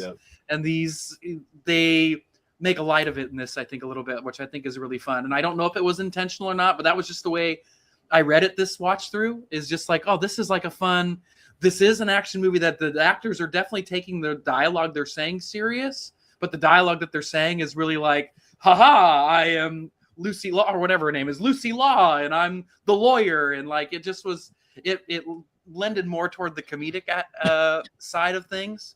And I like how Lopan gets kind of ghetto there at the end of it. He's like, take her, take the bitch. Yeah. Take this bitch. But and it was so funny about it because he's a short dude. So having like I don't know what it was, where they had an actor on stilts or whatever it was, but it was awesome. Yeah. But yeah, that's what I took from it this time around, where it was like, oh, there's definitely some funny tropes and things that they're definitely poking some fun at in this one that I really enjoyed. I'd like to know, like, behind the scenes, like if they had a lot of fun making this movie, because it seems like had to sitting around coming up with the dialogue for this shit. I mean, I wonder also if it was disheartening to be like, man, we had a great time doing this movie, and then boom, it doesn't do shit at the box office. But I don't know. That's just the way. How do you think John Carpenter feels when he does interviews and everybody talks about all these movies they love, and he's like, yeah, I never made money off of that one either. Yeah. Why you never saw it? Why you never went to see it? Glad you like Halloween. Hey John, I was 10 years old when it came out. If I could have made it to the theater, I would have. Okay. All right, Jeff, what do you think of the style and structure? All right, so I'm going to approach this like this. I'm not a movie critic. I moonlight as one when I come on these panels. I'm a fan. So that being said, if you ask me what the style of this movie was, this movie is style. Everything about it is style. And the way, like everybody has alluded to several different times, the way they pull off the little micro comedic moments with facial expressions and physical comedy and all those different things. Like, again, the wheelchair scene where Jack's trying to wiggle back and forth and finally gets enough momentum and just fucking crashes on the side of his head. I'm easily entertained. That shit had me laughing. Yeah. And then they had to go around and they're trying to pull shit off and be sneaky. And then the guy's coming back, so they got to wheel back into that room. And right before he's about to walk in, blindfolds. They forgot to put the fucking blindfolds on. So the whole bumbling aspect of it, the comedy part of it, and like shout out to what do they call the people that do all the art and set design and create production designers? Production. My design. God, design, my God, those people created a whole menagerie of like, you know, that's what we were talking wonder about and yeah. So when it comes to style, I mean the style of this movie, I can't give it enough kudos. Structure, the structure for me, I'll explain it real simple and I'll make it real short and sweet. From the very beginning, when he's talking to the guy behind the desk and he makes that little green spark just to tell him that, yeah, I believe in magic or whatever. From that point forward, I was all in, and I was all in till the very end. I don't remember any lulls in the action. I don't remember seeing any scenes where I was like, oh, that was bad. Jeez, man. I loved all of it. So hey, Jeff, that's what I got to say about that. After like me and you, we watched movies like They Call Me Macho Woman. After that, everything's just uphill from that, right? All That's right. true. That's true. I'm going to talk about something that hasn't been talked about in the style and structure too much, is the costume design and the wardrobe. Like all the way down to like the little Asian triad guys that are at the airport with them crazy shades he's got on. Oh, And Yeah, yeah. right. I want some of them shades, man. And then the way Kurt Russell's Rolls Royce, he's got that little dirty old scroungy looking poncho we all used to own back in high school. I had one. Look like he just got back from Tijuana or something. And he's got those just went surfing, bro. I don't know. Am I the only one that thought his little brown boots were badass? Yes. Oh yeah, they were his sick. calves. Yeah, and he had the cool. I've always wanted that fucking tank top, y'all, with that Chinese like art on it or whatever. Like I always wanted that. Matter of fact, I'm probably going to get one of these days. Even the logo, and Jeff's got it on his avatar there when he turns his camera off. It's the Pork Chop Express logo. Yeah, it's just awesome. The market, like it's like it really chaotic looking. I bet they filmed. I don't know if they filmed some of this in San Francisco. They must have.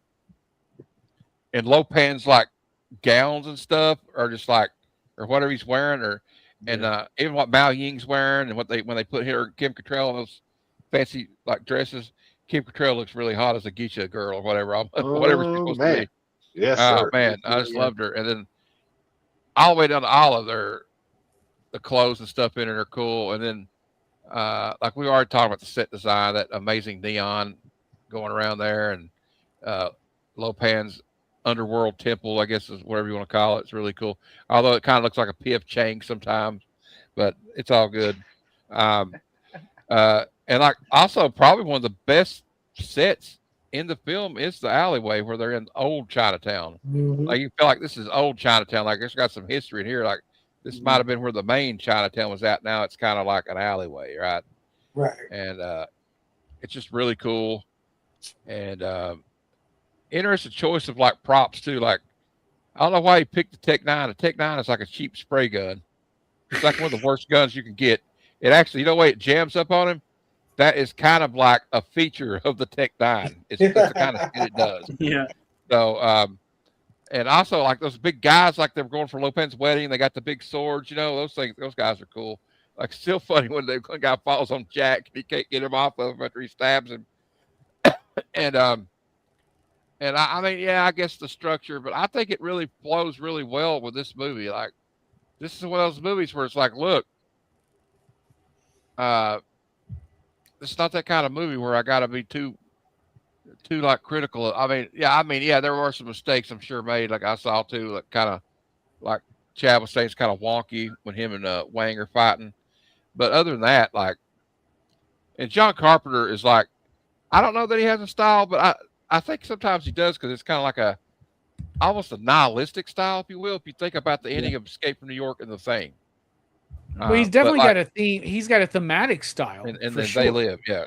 Yeah. But yeah, I meant like cinematically, but like he's always been a solid. Also, filmmaker. Dean Cundy was the director of photography, by the way. Again, he worked frequently with John Carpenter, filmed most of his great movies, like believe Halloween, Halloween 2, Escape from New York. I think Christine. I'm pretty sure Dean Cundy. By the way, going to be at Scarefest this year, y'all. Good. Oh, Scarefest is so dope. They have Dean Cundy, a director of photography, is going to be there, y'all. So that's interesting. Check us out. I'd like to ask him a few questions about this movie in particular, for sure. Everybody should go to Scarefest this year, the week before Halloween, in Lexington, Kentucky. I'll be there, Robbie, on Saturday. I will be there on Saturday if I can. Nice. Oh, yeah. And I hope to be prepared to drink a lot of tequila and eat some tacos with me, man. Okay. Hey, that's my town. I used to live in Lexington, so. Hell yeah. Anyway, also, I would be remiss if I didn't talk about the music. John Carpenter, man, I don't know. He just knows what to put down for a particular movie he's doing. Like when it was like Halloween, like when that little when it kicks in, you're like, oh shit, Michael Myers is going to kill somebody, right? Yep. And like all the way down to the John Carpenter's The Thing.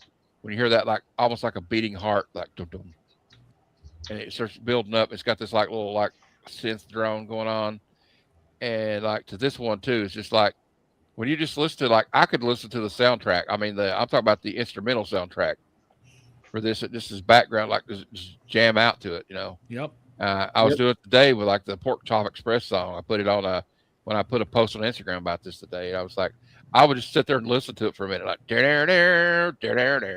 Dude, you can do that with every Carpenter score, right? Yeah, every single one. Every one of them.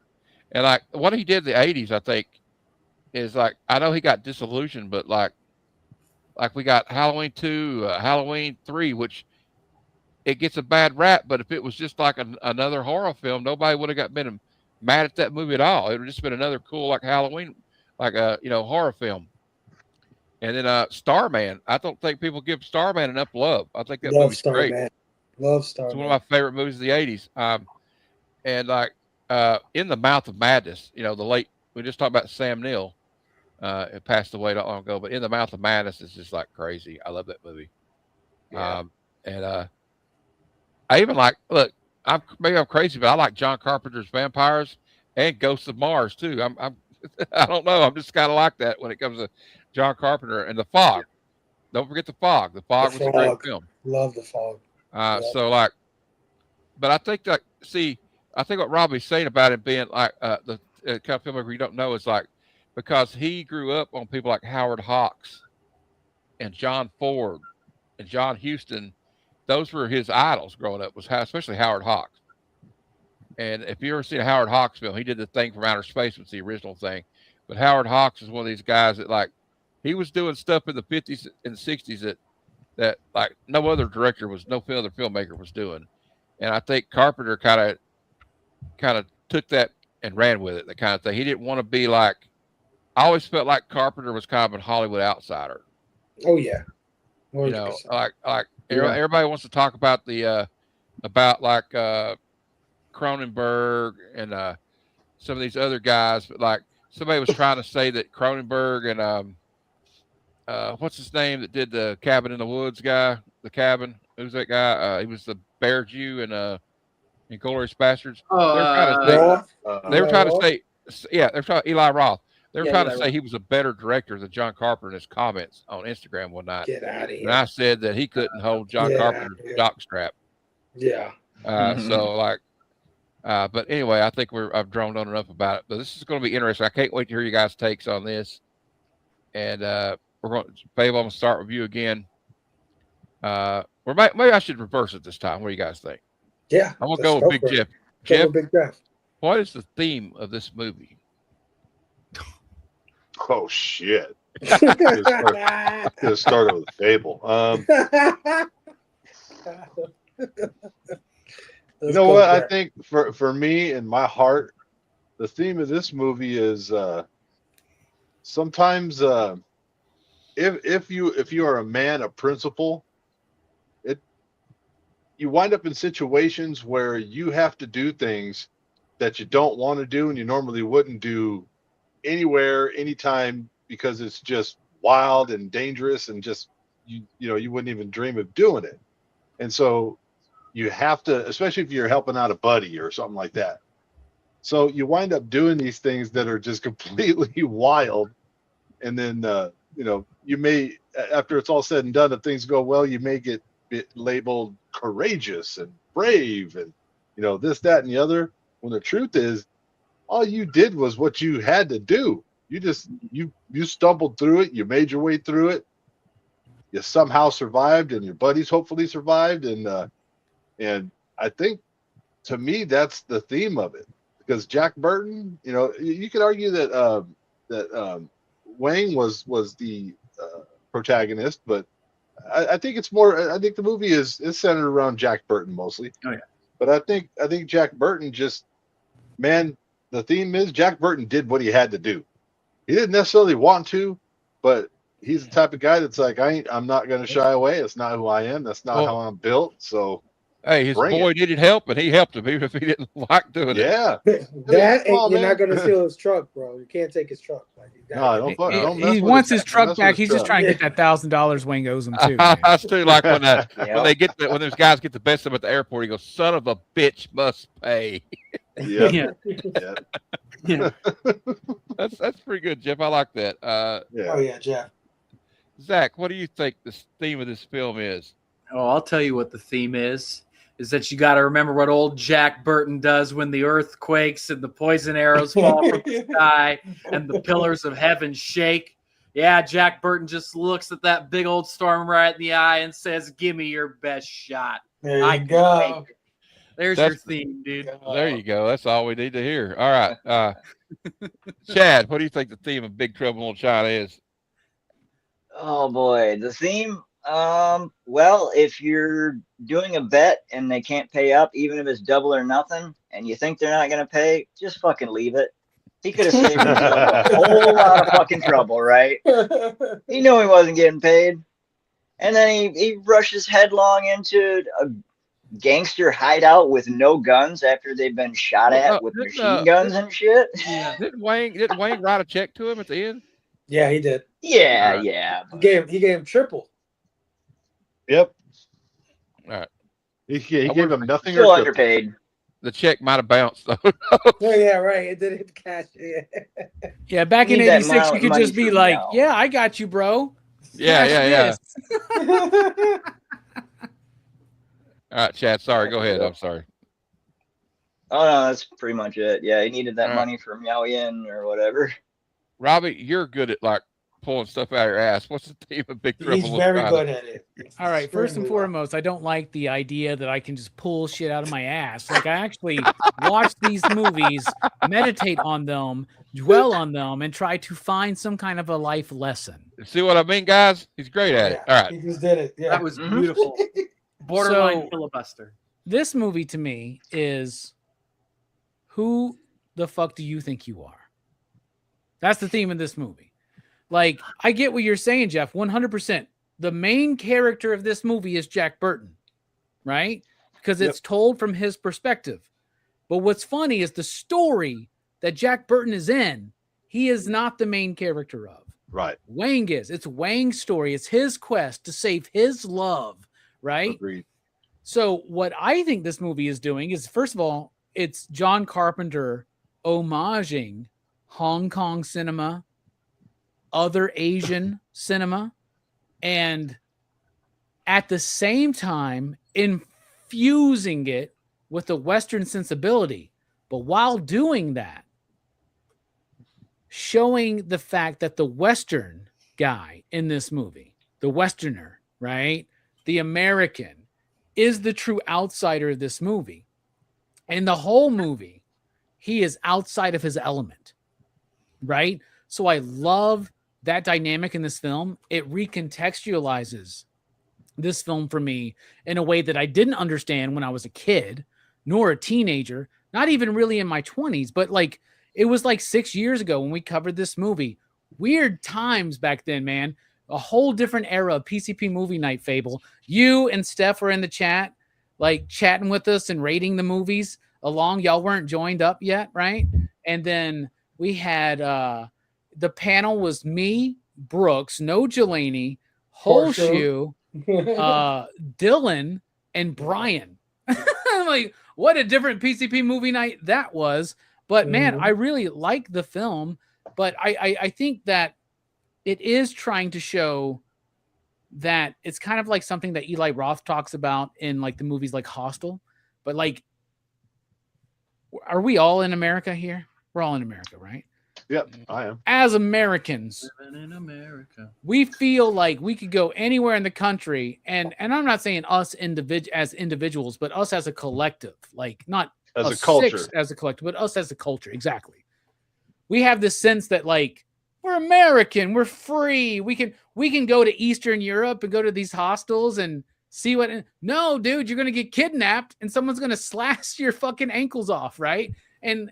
But like what Jack Burton's doing in this movie is he's in a culture that he's not really in, and he's in a story that he's not really in, and it's from his perspective. So I do think that John Carpenter is playing around with the buffoonery of this character being the bumbling American in a movie that's not his, right? I love that. But at the same time, he rises to the occasion. He's not a coward. He tries to be a leader. Like one of my favorite bits, we mentioned when he opens that door and he shuts it back and he's like, I think we're trapped, right? But then what does he do? He goes, they didn't see y'all. Go hide. I'll take care of it. Like this is an honorable man who does belong in this world. It's just a world that he thinks he's more important than he is to the story. And a lot of us Yeah. are like that, right? So sometimes we got to realize, hey, ego check, it's not your story right now. Like they call it main character syndrome nowadays, right? Yeah, trust me, I have it really bad. Okay. But like sometimes we got to realize, no, we're not the main character in this story. We got to be okay with it. But it doesn't mean we're any less as far as the building of our character. And that's what Jack Burton's teaching me. It may not be his story, but he's still going to be Jack Burton. There you go. There you go. Well said, Robbie. Fable. What do you think the theme of the film is? Yeah, you're right, Jeff. I should have went first because Robbie just said everything I was about to say. And I just pulled that out of my ass, Fable. And he just pulled it out of his ass. Yeah, no, I agree with Robbie 100%. I definitely think it is. I don't know if it's a theme. But what I got from it from watching this time was that Jack Burton definitely it was definitely a commentary on the American ego, bravado, especially of that time, right? Like the brazenness of the 80s and coming into this world thinking, you can just throw your weight around or get away with certain things and break certain rules or traditions that you just don't know what you're getting yourself. Well, yeah, Fable. Remember, he says, "I'm feeling a bit like an outsider here." They said that's because you are, Jack. Yeah. No, but just when they're explaining shit to him, which I said earlier is like a running bit. They play it for comedy. They're explaining shit to him, and the way they're explaining it too sounds kind of fucking outlandish anyway. It's like it sounds insane. The evil under the thing and the 2,000-year-old shit. And Jack's like, yeah, get to the fucking point, right? Just like how we are, right? I kind of wonder if Jack kind of plays it all off too. Like at the end of it, it's just like, that was all bullshit. Yeah. No matter what he saw. So I think there's definitely Carpenter, bigging up Eastern culture and, making a commentary on our attitude of the time. But I also agree with Robbie when he says that at the same time, we could still learn from each other, right? Like we can learn a little bit of respect from Wang's world, and Wang's world could learn to be loose a little bit, let it go a little bit. You don't gotta be so fucking uptight about it. Hey, we'll ask you a question. Do you feel like Wang is kind of like Wang's world? Wang is trying to like Wang wants to be it. He loves being in America though, because you know how he has a thing to the Army, the Navy, and the Marines. Colors never run. Because he's an American. Yeah. Right. But like that's what I love, man, and I love what Fable's saying, man. Like everybody's learning from each other, man. Like there's nothing wrong with being fascinated by another culture. Yeah. Just remember, you're not the main character of that culture. You're a tourist, yeah. But you can be a part of it. You can, but you're a tourist, right? Yeah. Yeah, they're definitely learning from Jack, and that's why they hold Jack in a high regard at the end of the movie. Don't mess with Jack. You know what I'm saying? Egg is like, don't leave mess with Jack alone. Yeah, Jack's a good guy. You know what I'm saying? And you even see it when he brings the soldiers, and he's like, any guys speak English, and one of the guys speaks perfect English. He's like, man, what the hell, man? You know what I'm saying?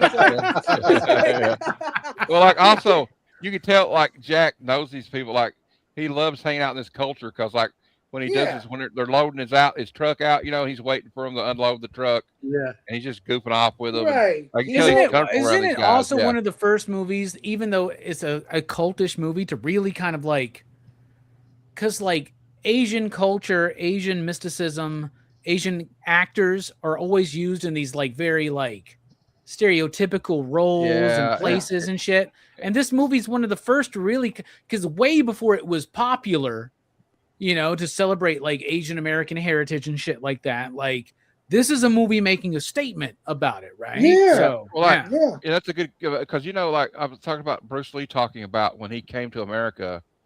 And he saw that movie of Andy Rooney in I think it's Breakfast at Tiffany's. He's playing the Asian neighbor, right? Yeah, and being insulted by that. Like this is what they think of us. Yeah, So they had to come a long way. Yeah, he couldn't even get Kung Fu made with him in it. Right. Yeah. This is definitely paying love to Asian culture, to all the things that would have been laughed at or stereotypical. Because this is coming after Bruce Lee, the kung fu boom of the early '80s. The kung fu boom was serious in the early all the ninja 80s. movies and stuff. Yeah, and all like, the ninja stuff. So it's like a celebration of that stuff. Sort of why I love fucking. Gremlins has the same kind of thing going on, right? Like, yeah, like, the Oriental mysticism. Yeah, right? the Mogwai, and it's like you don't respect the rules. That's why I have to take Gizmo back, because you didn't listen to me. You know what I mean? You thought you can do whatever you wanted. So it's that kind of thing. So yeah, a lot of what Robbie said, I agree 100%. I do think it's a commentary on East meets West, but also East meets West learning from each other. Yeah, absolutely. That's well put. I like that. And it uses a lot of tropes that are common, like the idea of the Asian mystic, right? It uses those tropes, but it subverts them. And once again, like 20, 30 years, like people are doing that now, and people think it's new and clever, right? Yeah. And it's like, no, it's been done before, and this is an example of it. Yeah. All y'all made great points. The only thing I'll add to it is it's also about, like, when your friend needs you, no matter what crazy shit's going on. Like if Robbie called me and said, Matt, you got to help me. Somebody kidnapped my girlfriend because of the color of her eyes, and they're going to try to make her some weird bride of his to be immortal. I'd be like, where do I need to go, bro? I'm there. I'll attach a harpoon to my wheelchair and help you out. We'll figure something out. Bro, don't put that shit on me, man. Now I got to call my girlfriend after the show and make sure she's okay. Well, hopefully Lopan didn't kidnap her. But you know what I mean, though? Maybe not this outlandish. I'm just joking. But dude, Matt, if I had to call you, thank you, man. But I would be in a dire situation if I'm like, I got to call motherfuckers live 4 hours away from me right now. I mean, not literally, but like, I mean. Hey, he'd travel those 4 hours to come help you. I know. I call all of you motherfuckers and see who shows up, man. Well, I'm closest, so I'll try to get there, but I don't know. Well, you know what I mean, though. Matt, like, maybe not this like stressful situation that they're going through, but like when the shit hits the fan, like Jack's a fuck up, but he helps them. Yeah. Yep. And I think it's the movie's about like friendship. I'm making it more basic, but it's also about like clashes of cultures. Yes.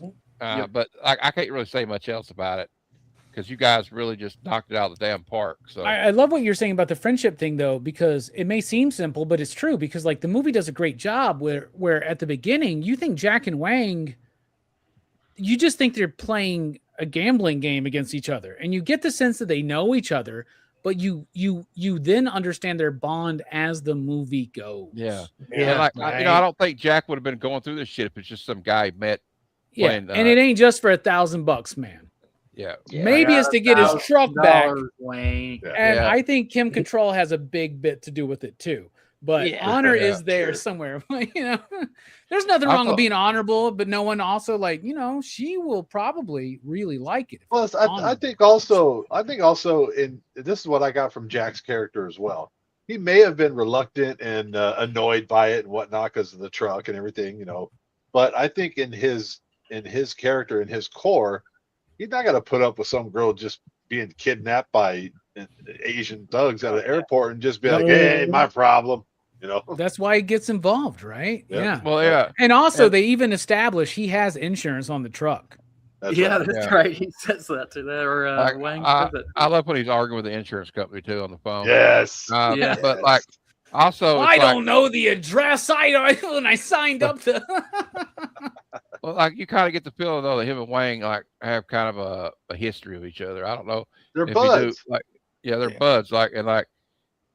I don't know. Also, I think it's a very tolerant film in a way because he's friends with all these Asian guys from China and he's every Carpenter film is tolerant and progressive, I would say, right? That's true, a little bit, honestly. And they're very before their time almost, man. Movies are so political nowadays, man. Right. But back then we watched these movies. It wasn't political. We didn't view it as political. And I'll tell you what, we viewed it as life. Yeah, and I'll tell you another thing. It's like if I'm not thinking it's political. When his first films kind of political. Assault Precinct 13. I love that movie, man. Great movie. They Live. Come on, man. They Live is definitely political. Like They Live is a nowadays goddamn when documentary, a movie man. comes out, people cannot wait. They cannot wait to jump on their soapbox and turn it into something political. Well, what I love about nowadays is Jesus, there's people shut that up can't and get wait off to get on their. They could not wait to get on their fake little influencer fucking grifting fucking soapbox after Hall H and start talking about movies that haven't even fucking come out yet. Like, oh, Marvel's washed now. Their movies are going to be terrible. Like, still going to make money. I don't know what you're talking about.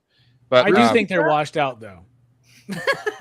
Okay, we're kicking Robbie out now. All right. Yeah. Oh, fuck off. Banned. No, I'm not, Robbie. You know. Tell me how much you love. No, fucking you know what I mean, though, the about Eternals. these people that they're already picking a Black Panther movie apart that's not even out yet.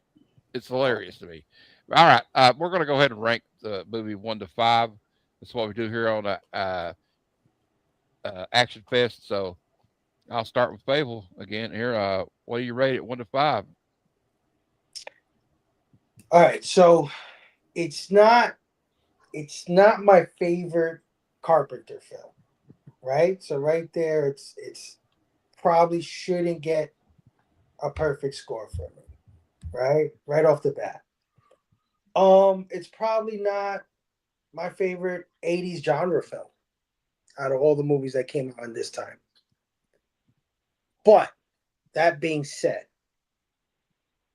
there is a nostalgia for it that I can never doubt or shake, or this is, although not perfect, a movie that made me, right? It's part of my DNA. Me too, in man. a lot of ways.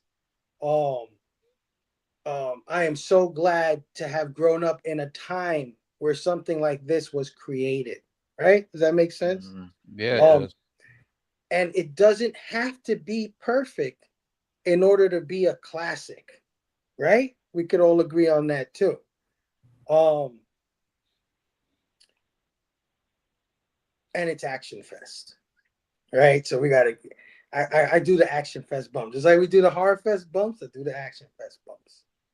So when you take all of those things that I just said and put them in a pot and mix them all together, I'm giving Big Trouble in Little China a 5. Perfect score. I think this movie is iconic. It's classic. It is quotable. It's memorable. It's something I can watch dozens of times. And it's fun.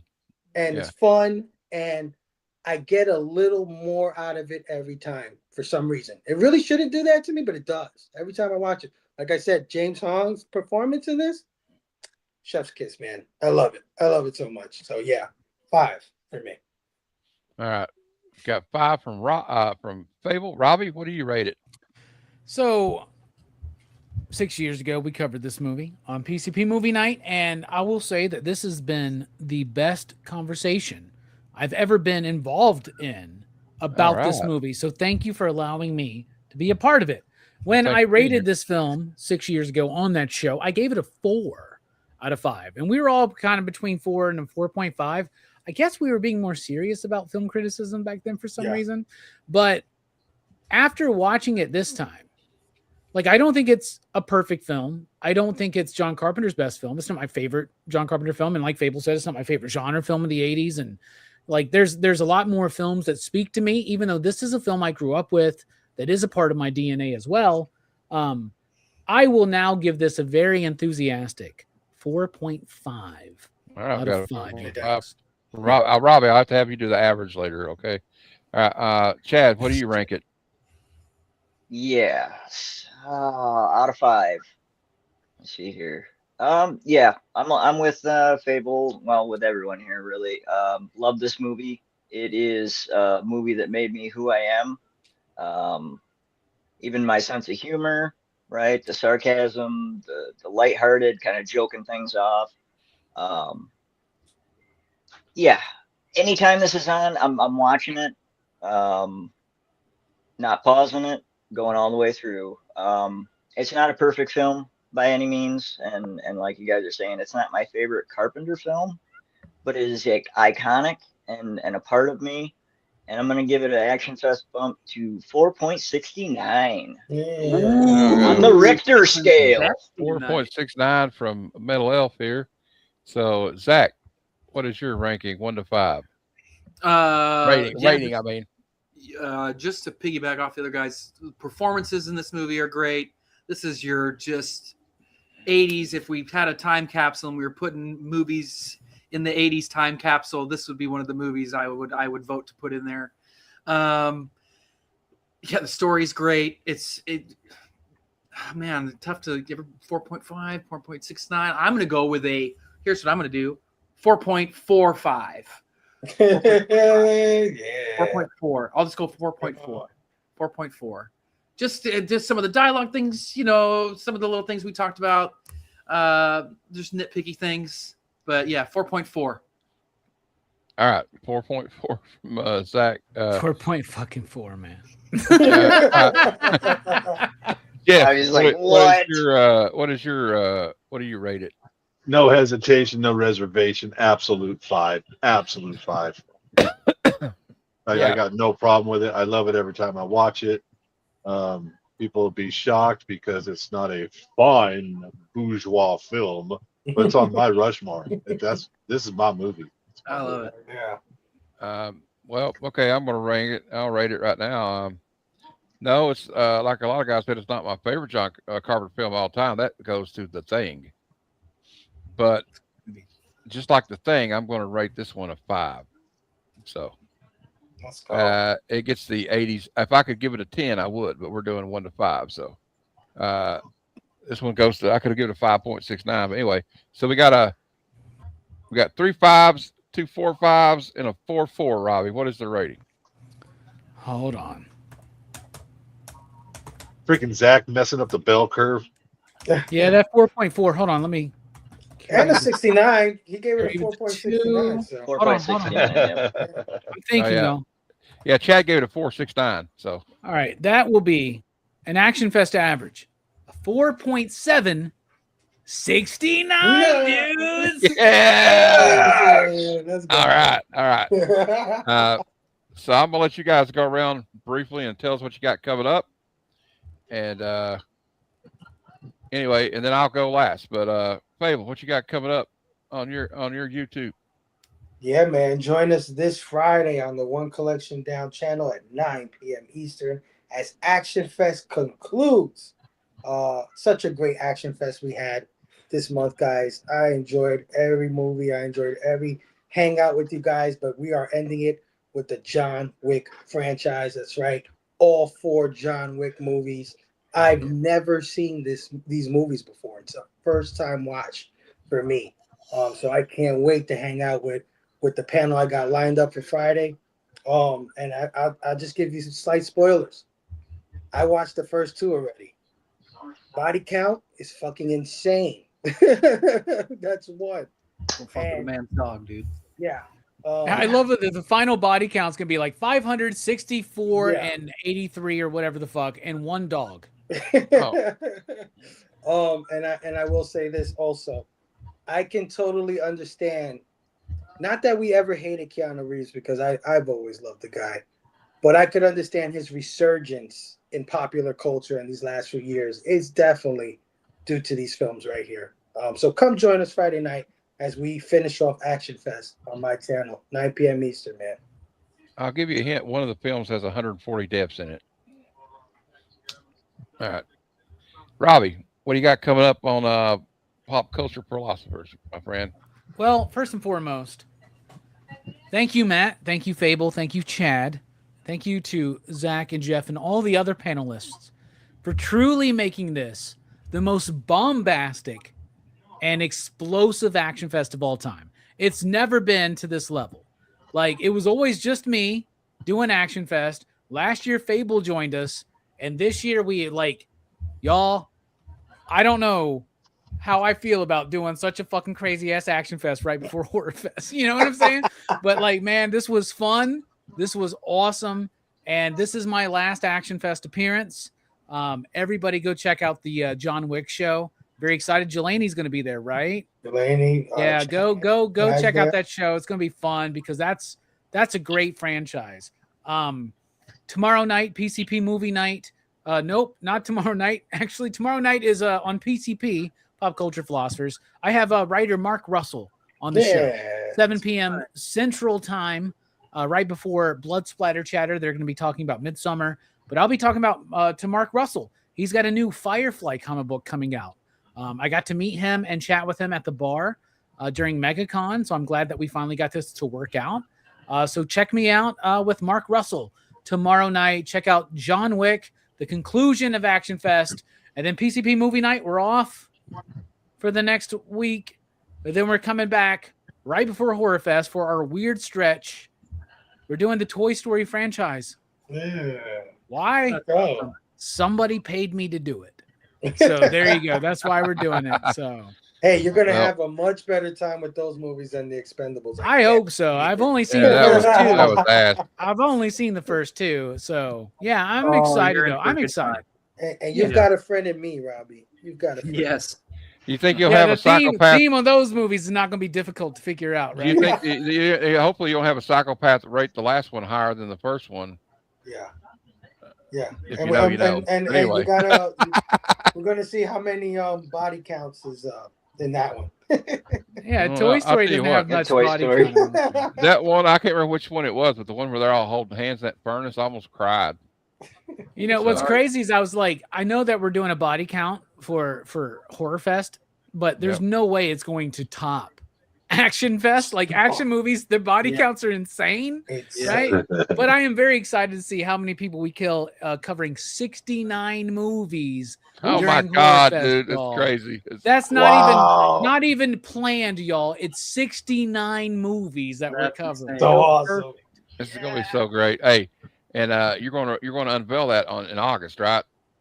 August 10th, Rockin' Robbie Live. I'm so excited. You should make you should make like a bloody 69, just dripping with blood, and then like all the scenes from all the 69 movies inside of the 69. Oh wow, that's like a mosaic. Good idea. Will you send me that in writing, and I'll send it to Verno and see if he can do it. All right. It was too bad we can't get like a meter to come up. Like, well, so far we've had this many, ding ding, and it moves up like how many other people died. We could do that, Matt, but none of us want to fucking do that. No, I'm too lazy to do that. So, all right, Chad, what do you got coming up, man?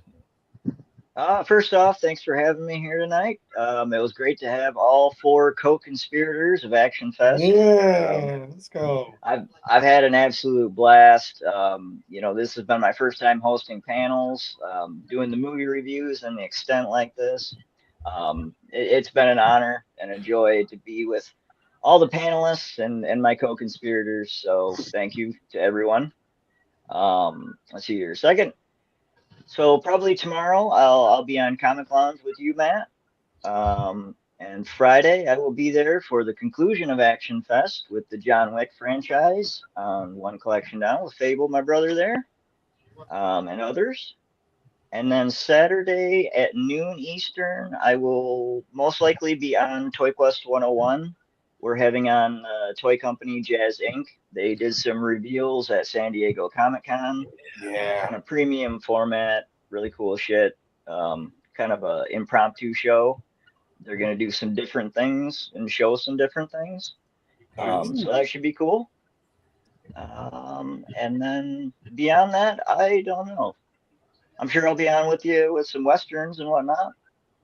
Oh, yeah. And you can find me on all the meta shit. Facebook, Instagram. I have an eBay store as well. Check it out. All right. Thanks, Chad. Thanks for being here, man.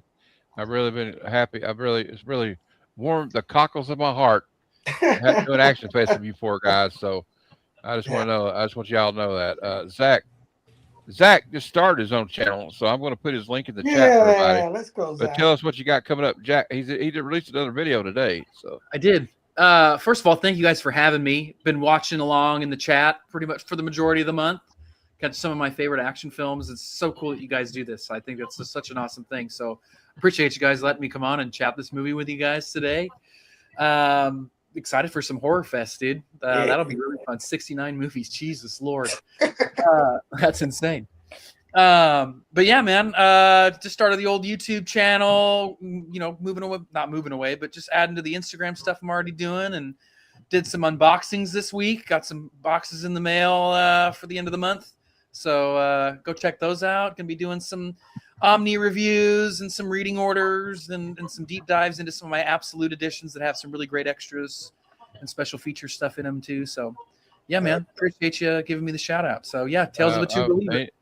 Anytime you want to be on here, Zach. Hold on, Jeff, before I get you, I have to handle some business here. We got Bruce being a smarty pants. So that means he gets this video. Get the fuck out of here. Yeah. All right. Zach, I just subbed up to you, man. Looking forward to your content, man. Appreciate that, brother. He does some good stuff, man. He's been doing a great book club thing with you the should sub up to Pop Culture Philosophers, by the way. Just so I will do that for sure right now. Thank you. Go click on that sucker. Everybody should sub everybody. We need to get Chad some more subscribers too, for sure. Yeah, Jeff, I should sub to Chad. Appreciate it. That'd Jeff, be nice. you're kind of like yeah.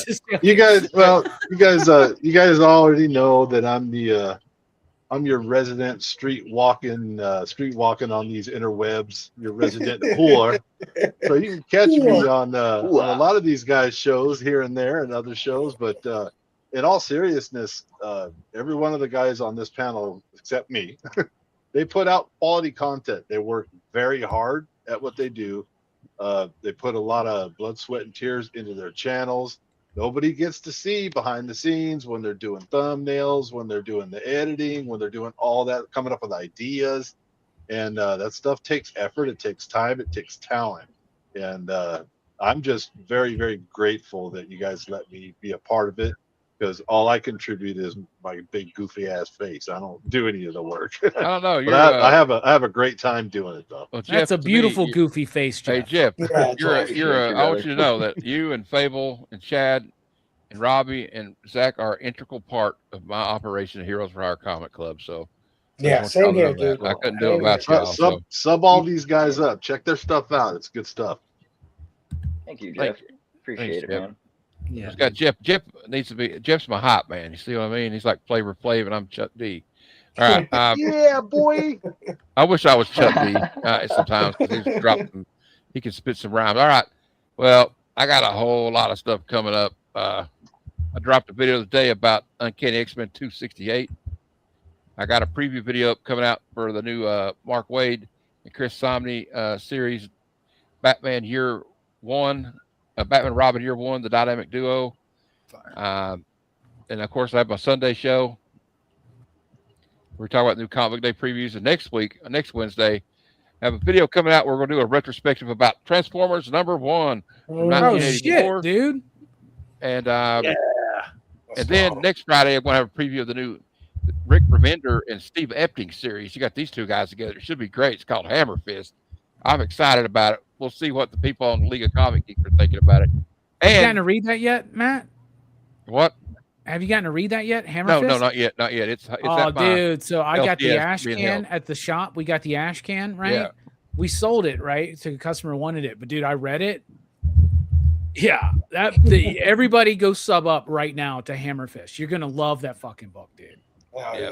Like, I put it on my poll. As soon as I saw they had me at Rick Remender and Steve Epting. So I was like, that's it. You know what I mean? Steve Epting artwork, dude. So beautiful, man. Oh my God. I can't wait.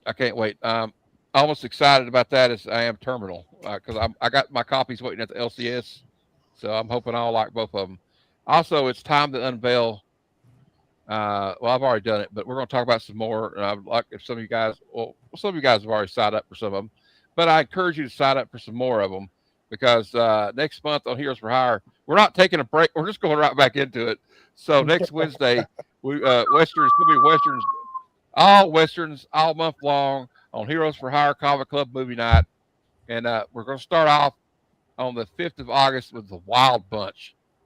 Sam Peckinpah, directed by Sam Peckinpah, starring William Holden, Ernest Borgnine, Warren Oates, Ben Johnson, and Robert Ryan. It is one of my favorite Westerns. It's one of the most influential Westerns that come out in the 60s, early 70s.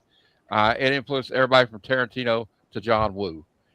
So then also, maybe one of the, maybe it could be Sergio Leone's masterpiece, The Good, the Bad, and the Ugly. That's going to be on the 12th of August. And then we're going to try to take a little lighthearted jab at the West on August 19th with Blazing Saddles. Yeah. And then we end it with what I think is the greatest movie about the Civil War, The Outlaw Josie Wells, on August 26th. And so we're starting out next week with a Wild Bunch. Shout out to Rockin' Robbie for showing me how to get these thumbnails a little bit cooler looking. So, so I can't wait for that. Robbie's going to be there for a Wild Bunch. I'm very excited, dude. I haven't seen that movie in a while, dude, but I love that. I remember loving that movie, man. I'm hoping we could get, I think Fable's going to be there. And if we could get, I'd like to see what Joe Carrillo thinks of that movie. But yeah, I'll ask him. Ask him. Did you reach out to him yet? No, I don't know. I don't have him on Instagram. You have to send me his Instagram. I don't really know if I have him on there. All right. And Chad was going to be there, but Chad's got to go to the Statue Con thing, and he kind of wishes he could go. I know, but Zach, I encourage you to watch The Wild Bunch if you've not seen it, and then come on that show. All right. I know I won't be around next Wednesday, but I'll be there for Blazing Saddles 1,000%. Oh yeah, he will be there for Blazing Saddles. I can't wait for that one. That one filled up before any of the other ones did. There's only one spot. One of my That's such a surprise. Yeah, that's weird. What a shock, right? So weird. So we kind of told it's like, I know some people think it's controversial now, but like I think it's great. There's actually a little controversy about Outlaw Josie Wells as well, because the guy that wrote it was kind of a big faker kind of guy. Like he pretended he was Native American for like 30 years and never got called on it. So that's an interesting take on the guy that wrote the book. But I think it's probably Clint Eastwood's best Western. And that's saying a lot, because he's done a lot of, I don't know. It's just, to me, Hot it's like, it is. Maybe it's a hot take. I don't know, but it's a damn good movie. Although I would hold The Unforgiven up there too, and Good, the Bad, and the Ugly in high regard. Pale Rider. Yeah, well, yeah, but Pale Rider is like it's kind of like a remake of High Plains Drifter in a way. Because you got the guy that everybody thinks is dead, comes back and gets revenge, and then like you don't know if he's a ghost or not. Anyway, we'll get into it, but guys, you hang a man, you better look him in the eye. Hang him high. That's right. a good movie. Yeah. Or at least make sure he dies. Yeah. So no, you're all right, Tat. Tat had a little car trouble, so I hope you get the car taken care of. So it's all good. I hate that. Yeah, Jeff knows all about it. Well, we're going to close like this. I'm just going to say this. When some wild-eyed, 8-foot tall maniac grabs your neck and taps the back of your favorite head up against the barroom wall, and he looks you crooked in the eye, and he asks, "Have you paid your dues?" You just stare that big sucker right in the eye, back in the eye, and you remember what old Matt Morgan always says at a time like that. "Have you paid your dues, Matt?" "Yes, sir. The check's in the mail."